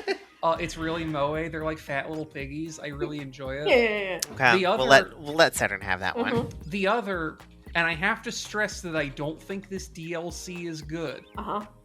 The premise for Operation Anchorage is one of the stupidest things anyone... Like, it is on the level... VR machine. It is on the level of the Fallout 4 Weatherby Savings and Loan, like, of just coming up with a weird idea and committing a frankly disgusting amount of resources to making a really bizarre side quest. Yeah, absolutely. Okay, you reminded me, I will give Operation Anchorage 1 point in its favor, in that, it's really easy to get a lot of really, really good armor and weapons that won't break by exploiting the loading zone between ending point lookout or between any Operation Anchorage and going back to the real world. Yeah. I think it's really great that it's not, they didn't do the, we want to do a prequel thing where, you know, you play in the war that led up to the end of the world. They're like, no, we have to crack into this vault, so you need to play this really racist VR game. It's the only way to get in. And your lone survivor or whatever's like, well, fuck, all right. Why not, I guess? You go in there like, I gotta get the fuck out of here. I just told a general to kill himself and he did it, and I think the game says that he did it because he's Chinese. I don't know how I feel about this anymore. I need to get the fuck out of here. They're using katanas in this VR thing, but they're Chinese. Yeah, it's really no one knows anything about anything. It's why I love when they brought that kind of joke, finger quotes, back in 76 in the best way possible, which is, can you spot the commie in this situation? It's so good. Yeah. It's so funny. That's actually a really funny joke, yeah. The second, it's just like, my favorite president, well, that's FDR, of course. And it's just like, flag, can convict Jimmy. Yeah, it's really, because you think the joke is that, like, pre-war America was so racist because like the kid he has a Japanese name, he's not Chinese, right? So it's too like conspicuously like non-cultural, sort of vaguely like white people names like Jeffrey and whatever, and then like an obvious I forget if it's a Japanese or a Chinese name, but it is like a very obviously Asiatic name, right? I think it was Kim. Okay. So it's very ambiguous exactly where he is. But I will also say the voice direction's clearly accented as well. Right. Oh, yeah. But then you listen to it and he's like talking about shit like, I want to have 2 cars and all this other shit. And then you listen to the middle one and it's just like, well, yeah, I don't always eat so good because my dad works at the coal mine and he says they're cutting his hours or whatever. And you're like, I gotta kill this kid for America. Why did you think little Susie deserved to die? Mm-hmm. She be reading nuclear physics textbooks. Exactly. I don't know, man. God, no. Fallout 3's DLCs are so stupid. They're all bad. They're all bad. Point Lookout was good, and then again, they made Far Harbor, which is just what if Point Lookout was like actually good and thematically resonant to the rest of the video game. And then they made the Coward Epilogue DLC that they only made because people complained. People got really mad. Because they just refused to commit to an artistic vision. Never did that in New Vegas, by the way. Yeah, no, very funny. Just in case you were wondering which one of those two is the one with a coherent artistic vision. That's correct. And then they did Mothership Zeta, which should be killed with hammers. Everybody involved in Mothership Zeta should die. I'm sorry, Mothership maybe that's Zeta dramatic. is so fucking... It might be my favorite of the DLCs just because it's that stupid. I don't know how you take a Fallout DLC and go, you've been abducted by aliens and you have to fight alongside a cowboy and a samurai from past time periods to escape the spaceship DLC, and you find a way to make it boring and lame. Yeah. Yeah, it's really impressive. Mm-hmm. And like... This sounds insane. Mm-hmm. The way they depict the aliens is like really vaguely Star Wars racist, right? Yeah. I'm not the only one who thinks that. It's weird. It's all really bad. I don't know. It's just that Mothership Zeta fucking sucks, man. Like, it's not good.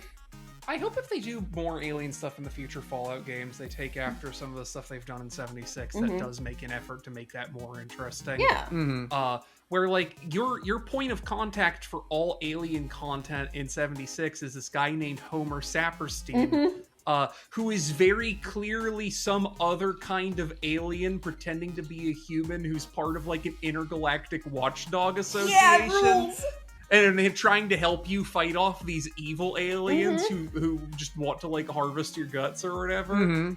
Like that's great. It's literally more thought than nothing at all, which I appreciate. It's literally anything. I've always really liked the aliens in Fallout in general, just because I think it's very funny to blend 2 different kinds of sci-fi. Sure. Like, yeah, there was a nuclear war that happened that destroyed everything, all life on this planet. And then also, coincidentally, a bunch of aliens keep crashing their ships here. Well, yeah, of course. It's the most Fallout has ever felt like Deus Ex.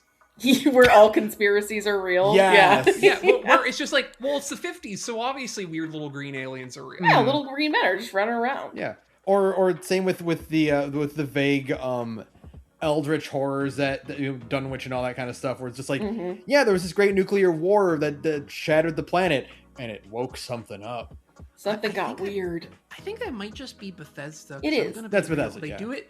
They don't do it in New Vegas. They do it in 3 or 4, and I noticed that they do it in 3 or 4 because they also do that exact same shit in the Elder Scrolls games as well. It's like, well, by the way, here's this dungeon where a Cthulhu mythos is real. It's like if you had Minase working on your thing. Yeah. And you're just like, who the fuck keeps putting these like scantily clad prepubescent girls in the game? And it's like, I don't know, but I can't help but notice that this guy's credits show up in all of our RPGs conspicuously around where these half-dressed anime girls keep showing up. And How bizarre. And I gotta say, I like the Dunwich stuff. I do too. It's great. Like, I like the Dunwich stuff and I guess that is another thing I'll give to Fallout. No, I won't get that to Fallout 3 because you know what? Yet again, the Dunwich stuff in 4 is better. Fuck you. True. It's true. That's right. It's Dunwich Borers is really good. Also, funny name. The Dunwich stuff in 4, that dungeon with the mine is good.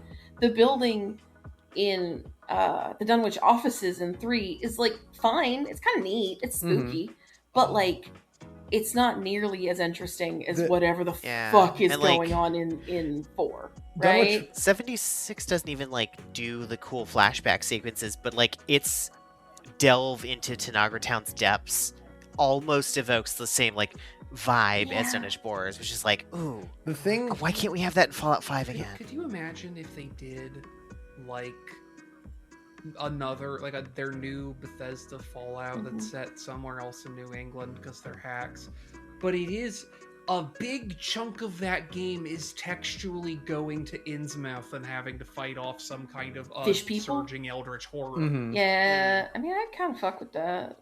I might actually kind of fuck with that. Yeah. Fallout 5 that's just in Maine instead of like Far Harbor. Yeah. Ooh. Yeah. You could just do the Morrowind, like putting a Solstheim or whatever in Skyrim thing, and just go like, yeah, welcome to Fallout 5. Part of the world map is Far Harbor, and the rest of the map is Maine. That would be pretty sick. I actually would be really cool with that. And then you Yeah. can put in like Stephen King references too. Yeah, that would be cool. And you can put in rad lobsters. You can put in Ooh, rad lobsters, delicious. and you can keep using your giant hermit crabs, which I love. By the way, I will always love those big, and those since, big boys. Since that restaurant closed down, you can get away with calling it Rad Lobster. You know, we could, because they've made it in 76, you can have the giant hermit crabs inside of houses and boats now too. True. Which would make Maine so much funner. Imagine if instead of having Brahmin caravans, they had domesticated rad hermit crabs. God, yes. Oh. I love that plan. I actually It's would cute. love to have a Fallout game just set in Maine. Yeah. That'd actually be pretty sick now that I think about it. I We would should also make- my actual. I've thought about it more. My actual dream setting is actually going back to Alaska. Ooh, Alaska that would be would be fun. good. Yeah. Like getting Juneau and Fairbanks and Anchorage and all that shit Yeah. in there. So lightning round. Okay. Yes. We've all kind of made our statements before about like our favorite hypothetical. What place would we love more than any place else Sure. if we were to have a Fallout, Mhm. whatever? What is your second and third, like your runner-ups? Ooh. Okay, so my first, I think I've said it before, but my first is Detroit. Thank you. That'd be Yeah. fun. You're welcome. That's I my think first thought. I think Detroit is the ideal setting. You can have your snide jokes about Detroit on a decline, but that's actually not it. One, you can say that Detroit had like a renaissance right before the end of the world, kind of like how Boston is doing. So you can have your big inner city, but also you got a cool lake, and you've got just like really interesting suburb towns all around it. Yeah. Right? So there's a lot of texture Detroit, I will say this about Detroit. Navigating that city on real life is a nightmare. It would make a really cool video game location. there. 100%. So, and plus then I can also kind of get my Birmingham vibes, because Birmingham and Detroit are kind of the same city at the end of the day. So Yeah, because it's like steel. they're towns, both steel right? towns, and like Yeah. people literally moved in both directions from those towns to each other. If you didn't want to be Yeah. cold but you still wanted to work in like steel and shit, you moved down to Alabama, and vice versa, right? So yeah, Nobody went to Pittsburgh. my first vote is Detroit. My second vote is probably realistically it should be Chicago, but I think that'd be kind of boring because that's just obvious. Boston. That's just Boston again, right? You're just doing Boston again. I will make my argument for Chicago when I get to it. Okay. God, what would be 2 and 3? Charleston, South Carolina. Okay. That would be Okay, cool. Okay. Because you That'd be fun. get more of a. You don't quite do New Orleans, right? Because I think New Orleans at this point that ship has sailed. I don't think we're ever gonna get a Fallout New Orleans, right? I believe. I know it would be really cool, but you could kind of get some of those vibes with South Carolina, and then you would also get a Fallout game set in the South again, which is fun. I say that also. I believe that also they weren't really ever willing to commit to whether Nuka World was supposed to be Atlanta or Orlando. Right. So I don't know. Maybe they're just afraid of making us. Well, I think canonically Nuka World is actually in Pennsylvania because they're putting it in the same place as Hershey Park. Right? They should all be killed. Well, I mean that's like a real. That makes sense though. Because Hershey Park is a park themed around junk food the way Nuka World. Yeah, and it's within proximity to Boston. So I hate them. I know. It's also closer to the Pepsi headquarters because as much as we make fun of how Nuka World is supposed to be Coca-Cola, Joseph Bradburton is named after the Pepsi guy. Right. I know. I'm sorry. I mean, it does make sense. I hate to rain on your parade like that. I understand, Saturn. Who gives a fuck about this shithole? I think I would go. My number 2 would be Miami. Not gonna happen anymore because of that mod, but I agree. Yeah. If not Miami, some other very kitschy Florida city. Orlando would be good too. Bright pink houses, retirement centers, all that kind of vibe. I feel like I'm having like a macroaggressions done to my house. I say we set it in St. Petersburg, Florida. Yeah, just blow up Saturn's house. My thing is, much as I complain about the Nuka World apparently being some Hershey Park horse shit that nobody gives a fuck about, the problem is they can't do Orlando because they already did it when they made Nuka World. They'd just be making Nuka World again, but bigger. The thing is, folks, I think Nuka World kind of sucks. I don't want them. The thing is, they couldn't do Nuka World, but they could invent the cartoon character that would get the Disney World. Well, no, but that's kind of what I'm saying though. Like, I know it wouldn't literally be Nuka World, but like it would be Nuka World. Right. You know what I mean? In spirit. Yeah, I get it. Could do. I think you could do a completely different style of theme park to do Nuka World, or to do Orlando. I mean, like to do a straight up Disney World, parody. Though I guess on the other hand, you could also have Epcot, but made by a guy like Robert House. Right. So it's actually like a weird deep state housing project, like missile defense system thing. Yeah. I think imagining Epcot as like an escape satellite where you try to launch it to get off Earth. Yes. Ooh. Yeah. So you actually because the golf ball is called Spaceship Earth, right? Yeah. So. Ooh, you know what? With this, no, that probably wouldn't work, actually. I think my number 3 would be...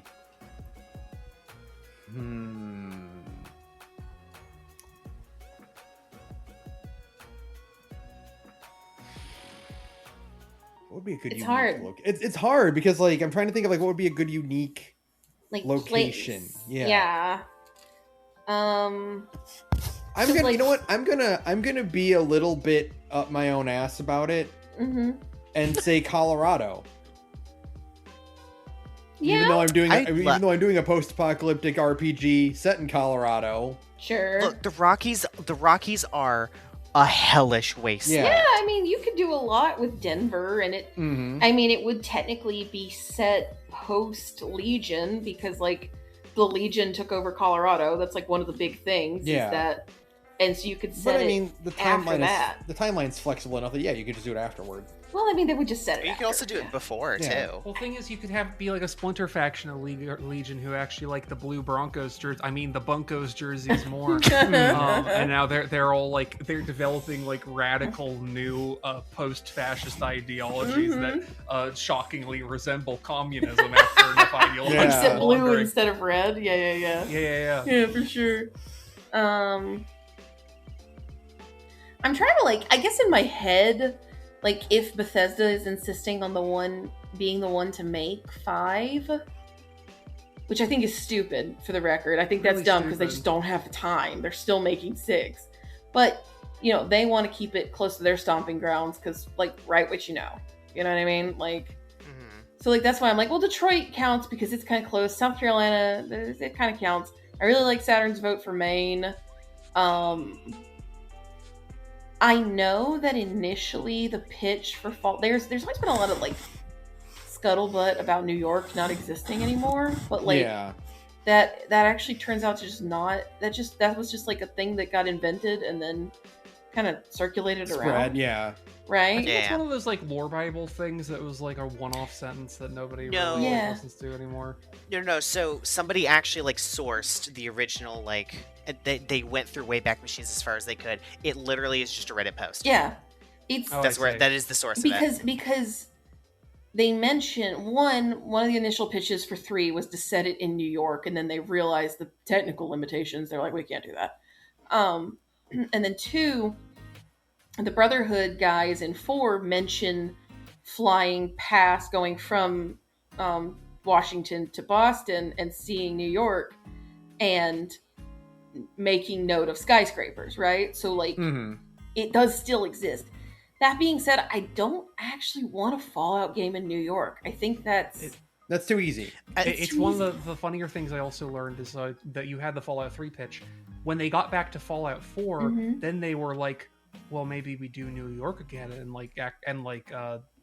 Nick Valentine is from like the earliest conceptions of that game, whereas in New York, and the entire reason they didn't is because they're like, a lot of other people making video games set in New York lately. Yeah, don't want to do it because that's literally around the same time as like, oh god, is like everything was just fucking set in, because at that point, video game technology had advanced to the point where you could have just big, dense, urban scale, like, cityscapes, right? So it's like, oh shit, there's New York all over the place. We'll do Boston instead. And I think that was for the best. But and for a game that is like on foot as much as Fallout is, it wouldn't be very fun because you'd never be able to take advantage of the verticality. Yeah. It just, I don't know. It seems too easy, right? That's kind of the problem with a lot of these, is that it seems too easy.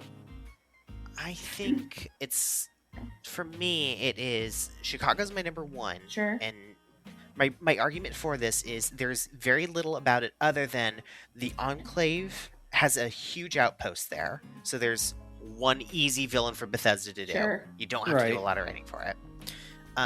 2, most of its neighborhoods look like Covenant. That's fair. Yeah. So you can do a lot of really weird, interesting things with, like, creating the vibe of a mystery of there's something deeper and darker going on in Chicago. Sure. I mean, I could still fuck with Chicago. And the third one is, with those 2 in mind, you could make multiple quest lines that is just you hanging out with BJ Blazkowicz's descendant. Yeah. Yeah. Like, super easy to do. Like, I think you can make a lot of that, because then there's also, like, you can make so many fun tribes that are all just named after jazz musicians. Sure. Like, sky's the limit. You could do a bunch of guys who are, like, based off of Batman villains, because, Chicago is the bigger source of it, like, source of inspiration for why Batman is the way he is, like, all of the skyscrapers and stuff. So I think you'd be able to get a lot more out of it, with, like, design inspiration. But I think for my second one, I really want something in Montana or Wyoming. Yeah, that would be fun. You get more of a New Vegas kind of vibe with that one. You get a frontier vibe from it, but also, like, you would absolutely be working in, like, a look of what this version of America looks like, that is more or less can't be replicated by anything before it. Like, you're not going to get the same kind of Fallout, no matter what. That's true. Like, looks wise and, like, culture wise, because you'd have to do a lot of, like, completely different kind of cowboy than New Vegas, and also you'd want to do a lot of, like, probably Twin Peaks inspired stuff, that kind of thing. Yellowstone tribals would be fun. Yeah.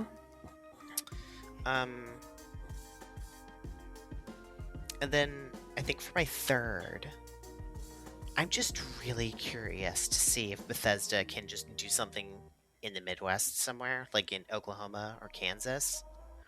Well, yeah, that's kind of like, that's the pitch for Detroit. Although, I mean, I guess the one thing I'll say is that Detroit is also a little too similar to the structure and layout of both 3 and 4, where it's big suburbs and then your big city center, right? Yeah. Yeah, and I think, like, for me, I would want something like Fallout Peoria, where it's like, instead of suburbs or whatever, it is just pockets of cities that are that are kind of like stranded and miles away from each other. So there's a lot of fun little things to like come across along the roads in between them. Yeah.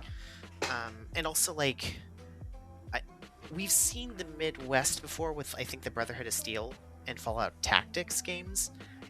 And I don't like either of them, and I would like Bethesda to retcon them. Yes, correct. Give him another pass on that. Give it a better pass, for sure. My 3... I'm not going to put these in a specific order because I feel like I could feel differently about them depending on the day. Totally. My first one is obviously New Orleans because whether it's going to happen or not, I think it's one of the most forwardly interesting places you could set a Fallout game. Totally. My second place, because I know it exists, I know it has a name in the post-apocalyptic lore, and I would really like it has part of the stuff I would like to find out more about, is I would love one set in Toronto. I agree, actually. Because why is it named something different? Like it's called Ronto. It's just called Ronto. Yeah. My secret dumb joke that has lived in my brain forever is that in a world where titles could just be fun and didn't have to actually be memorable for marketing, or if this was like an expansion, like a DLC pack, but of back in the, you'd call it Nowhere to Ronto. I like that. Clever. Cute. But like that also has the stuff of like you have Niagara Falls there, which is great. Yeah, you have the proximity to America. You have a vehicle through which you could talk about the stuff of like annexing, the overland, like fucking annexation and colonization that was happening there, which would be cool. The third one that I think would be interesting would be in the Black Hills area / Mount Rushmore. Because I want to see Mount Rushmore nuked to hell. Yes, correct. True. But B, I feel like there's room there for like having a Fallout game set in the Black Hills area that you could do if Honest Hearts wasn't racist, which I would like. It's one of the reasons why I would want something in the Great Plains too, like again, Kansas or Oklahoma. I'd want something in that section of like the heartland of the Americas. Yeah. I just specifically really talk about it. Want Black Hills because I want to see a nuke crater in Mount Rushmore. Yeah, that's fair. Yeah, and I want people to feel complicated about it because on one hand, good, fuck Mount Rushmore, but on the other hand, it is still, the Black Hills, and it's only a further defacement of the world. And I feel like there's fun stuff to explore there if you don't, as long as you avoid going full Honest Hearts. Just don't do Honest Hearts under any circumstances. Hello, Vault Dweller. You are here at the Res. No!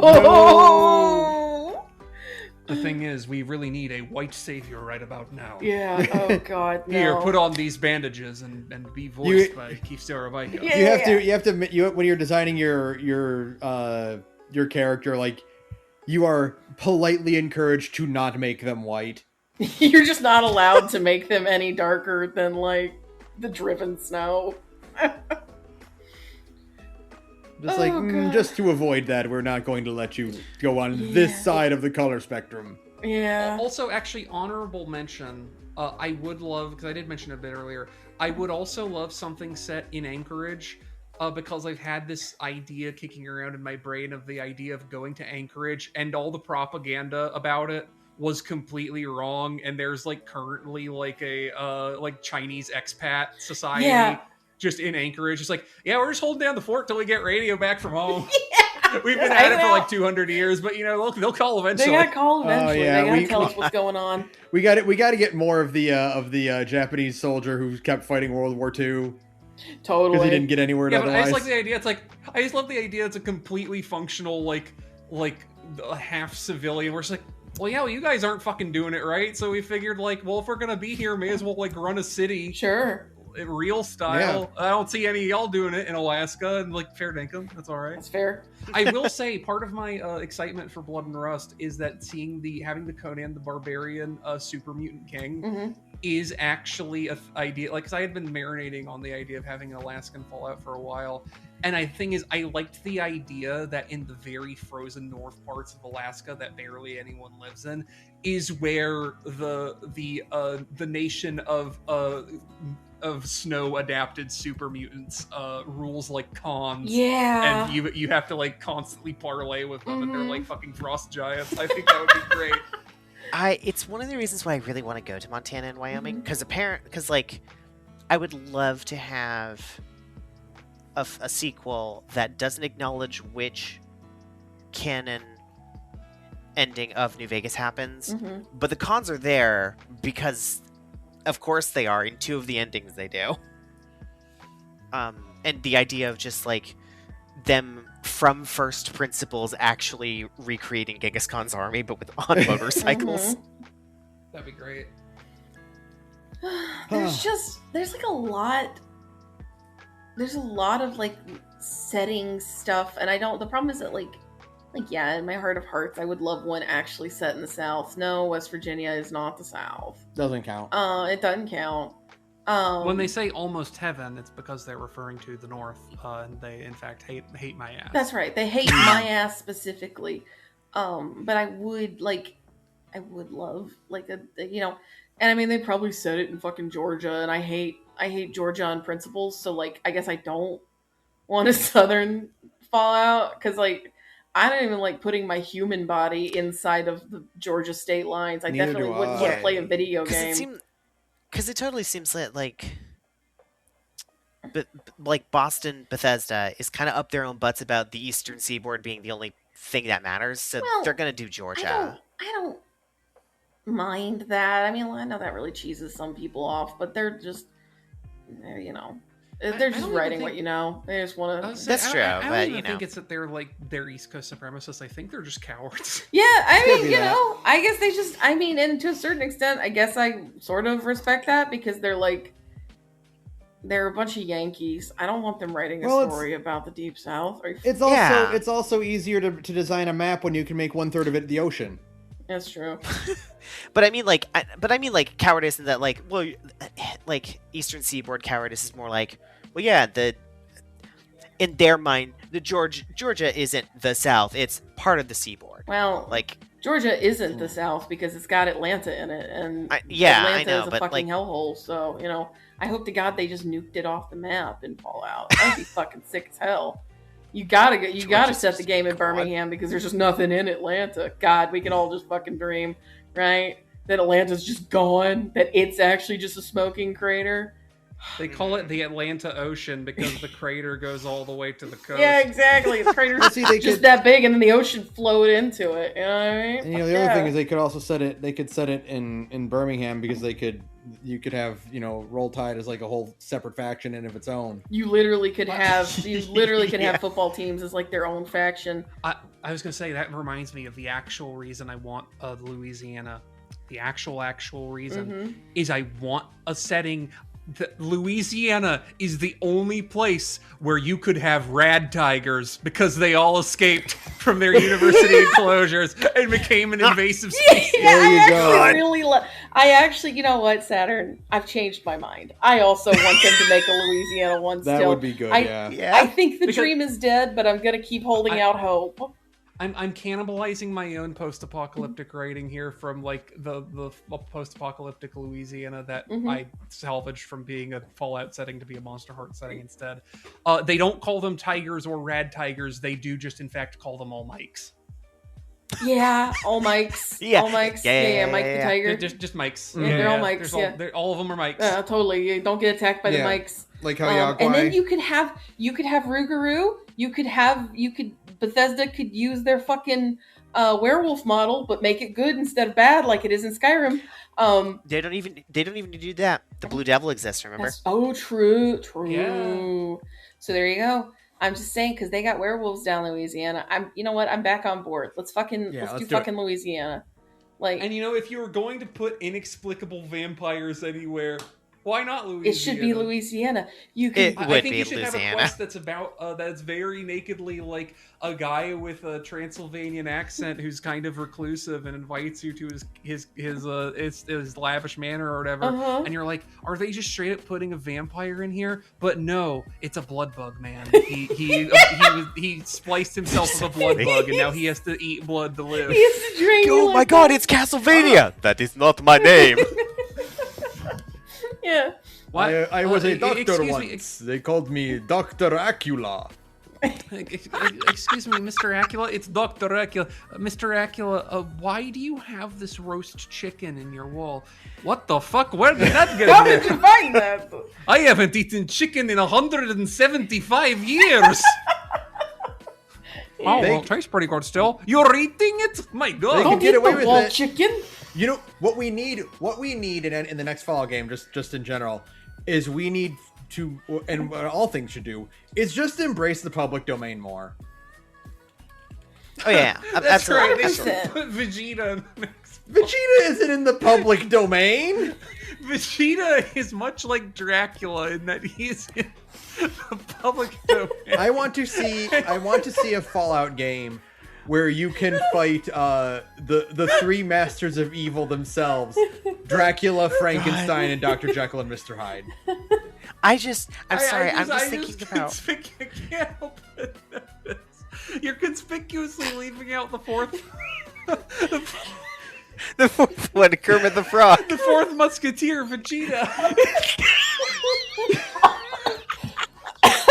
I'm dying. Oh man, I wish it was. I wish Greenville was in Louisiana and not Mississippi. The idea of a Fallout Muppet would be so fucking funny. Oh fuck! I'm gonna throw up. It's a curse being so funny. You the enemy locks eyes with you, and you just see its Muppet arm. It does the little flouncy Muppet bounce towards you. Oh my god! They need to get the tech from that Muppet boxing game and just incorporate it into the next Fallout game. Oh god! Man, then we could also have a use for those rad gators or the Deathclaw gators that were in Nuka World. Yeah. I love those things. You can make a grenade that's just a bag of marshmallows, and you throw it at them and they become docile. The idea of a Gulper reskin where it's just a catfish that like Fuck, monkfish that would be so sick! A catfish Gulper would be the cutest thing to ever exist in a Fallout game. Like it's still exactly the same, but instead of like frog hands, it's clearly like lungfish, like fins. Yes. You know? God, I wish. I want that really badly. It'd be so easy. Oh, it'd be so easy. There's so much you could do. I really love the idea of mics too. I think that's really good, Saturn. Thank you. You're welcome. We should Bethesda, fucking hire us already, and also fire Emil Pagliarulo. I think the only reason Bethesda hasn't hired me yet is because they know I'd walk into Emil Pagliarulo's fucking office and just like slap the shit out of him and be like, "Get the fuck out of here!" You would walk in for your interview with him, and he would immediately hear the VATS activation. You seen that video recently of the guy who's like getting attacked by a super mutant, and the super mutant says, "Gonna eat dog meat." Yeah, and then the guy home run bats him off the thing, and then nukes him, and then shoots him, and then the nuke falls on his dead body. Yeah. That's what would happen to Emil.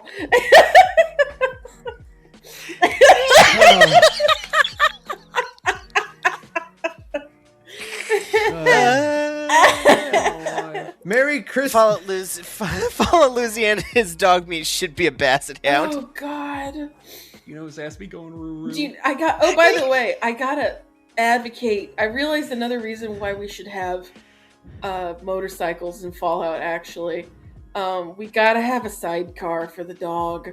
True. Exactly. And if you have a companion with you, it should work the way it works in Final Fantasy XIV.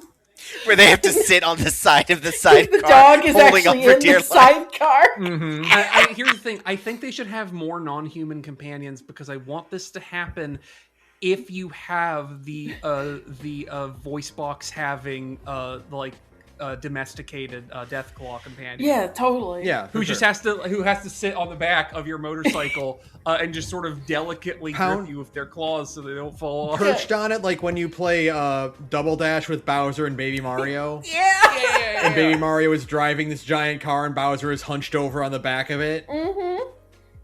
It makes sounds of mimicking humans screaming in the same way a parrot does when it screams into a cup. Although I will say, Fallout New Orleans also means you get them sick-ass river fanboat fucking things.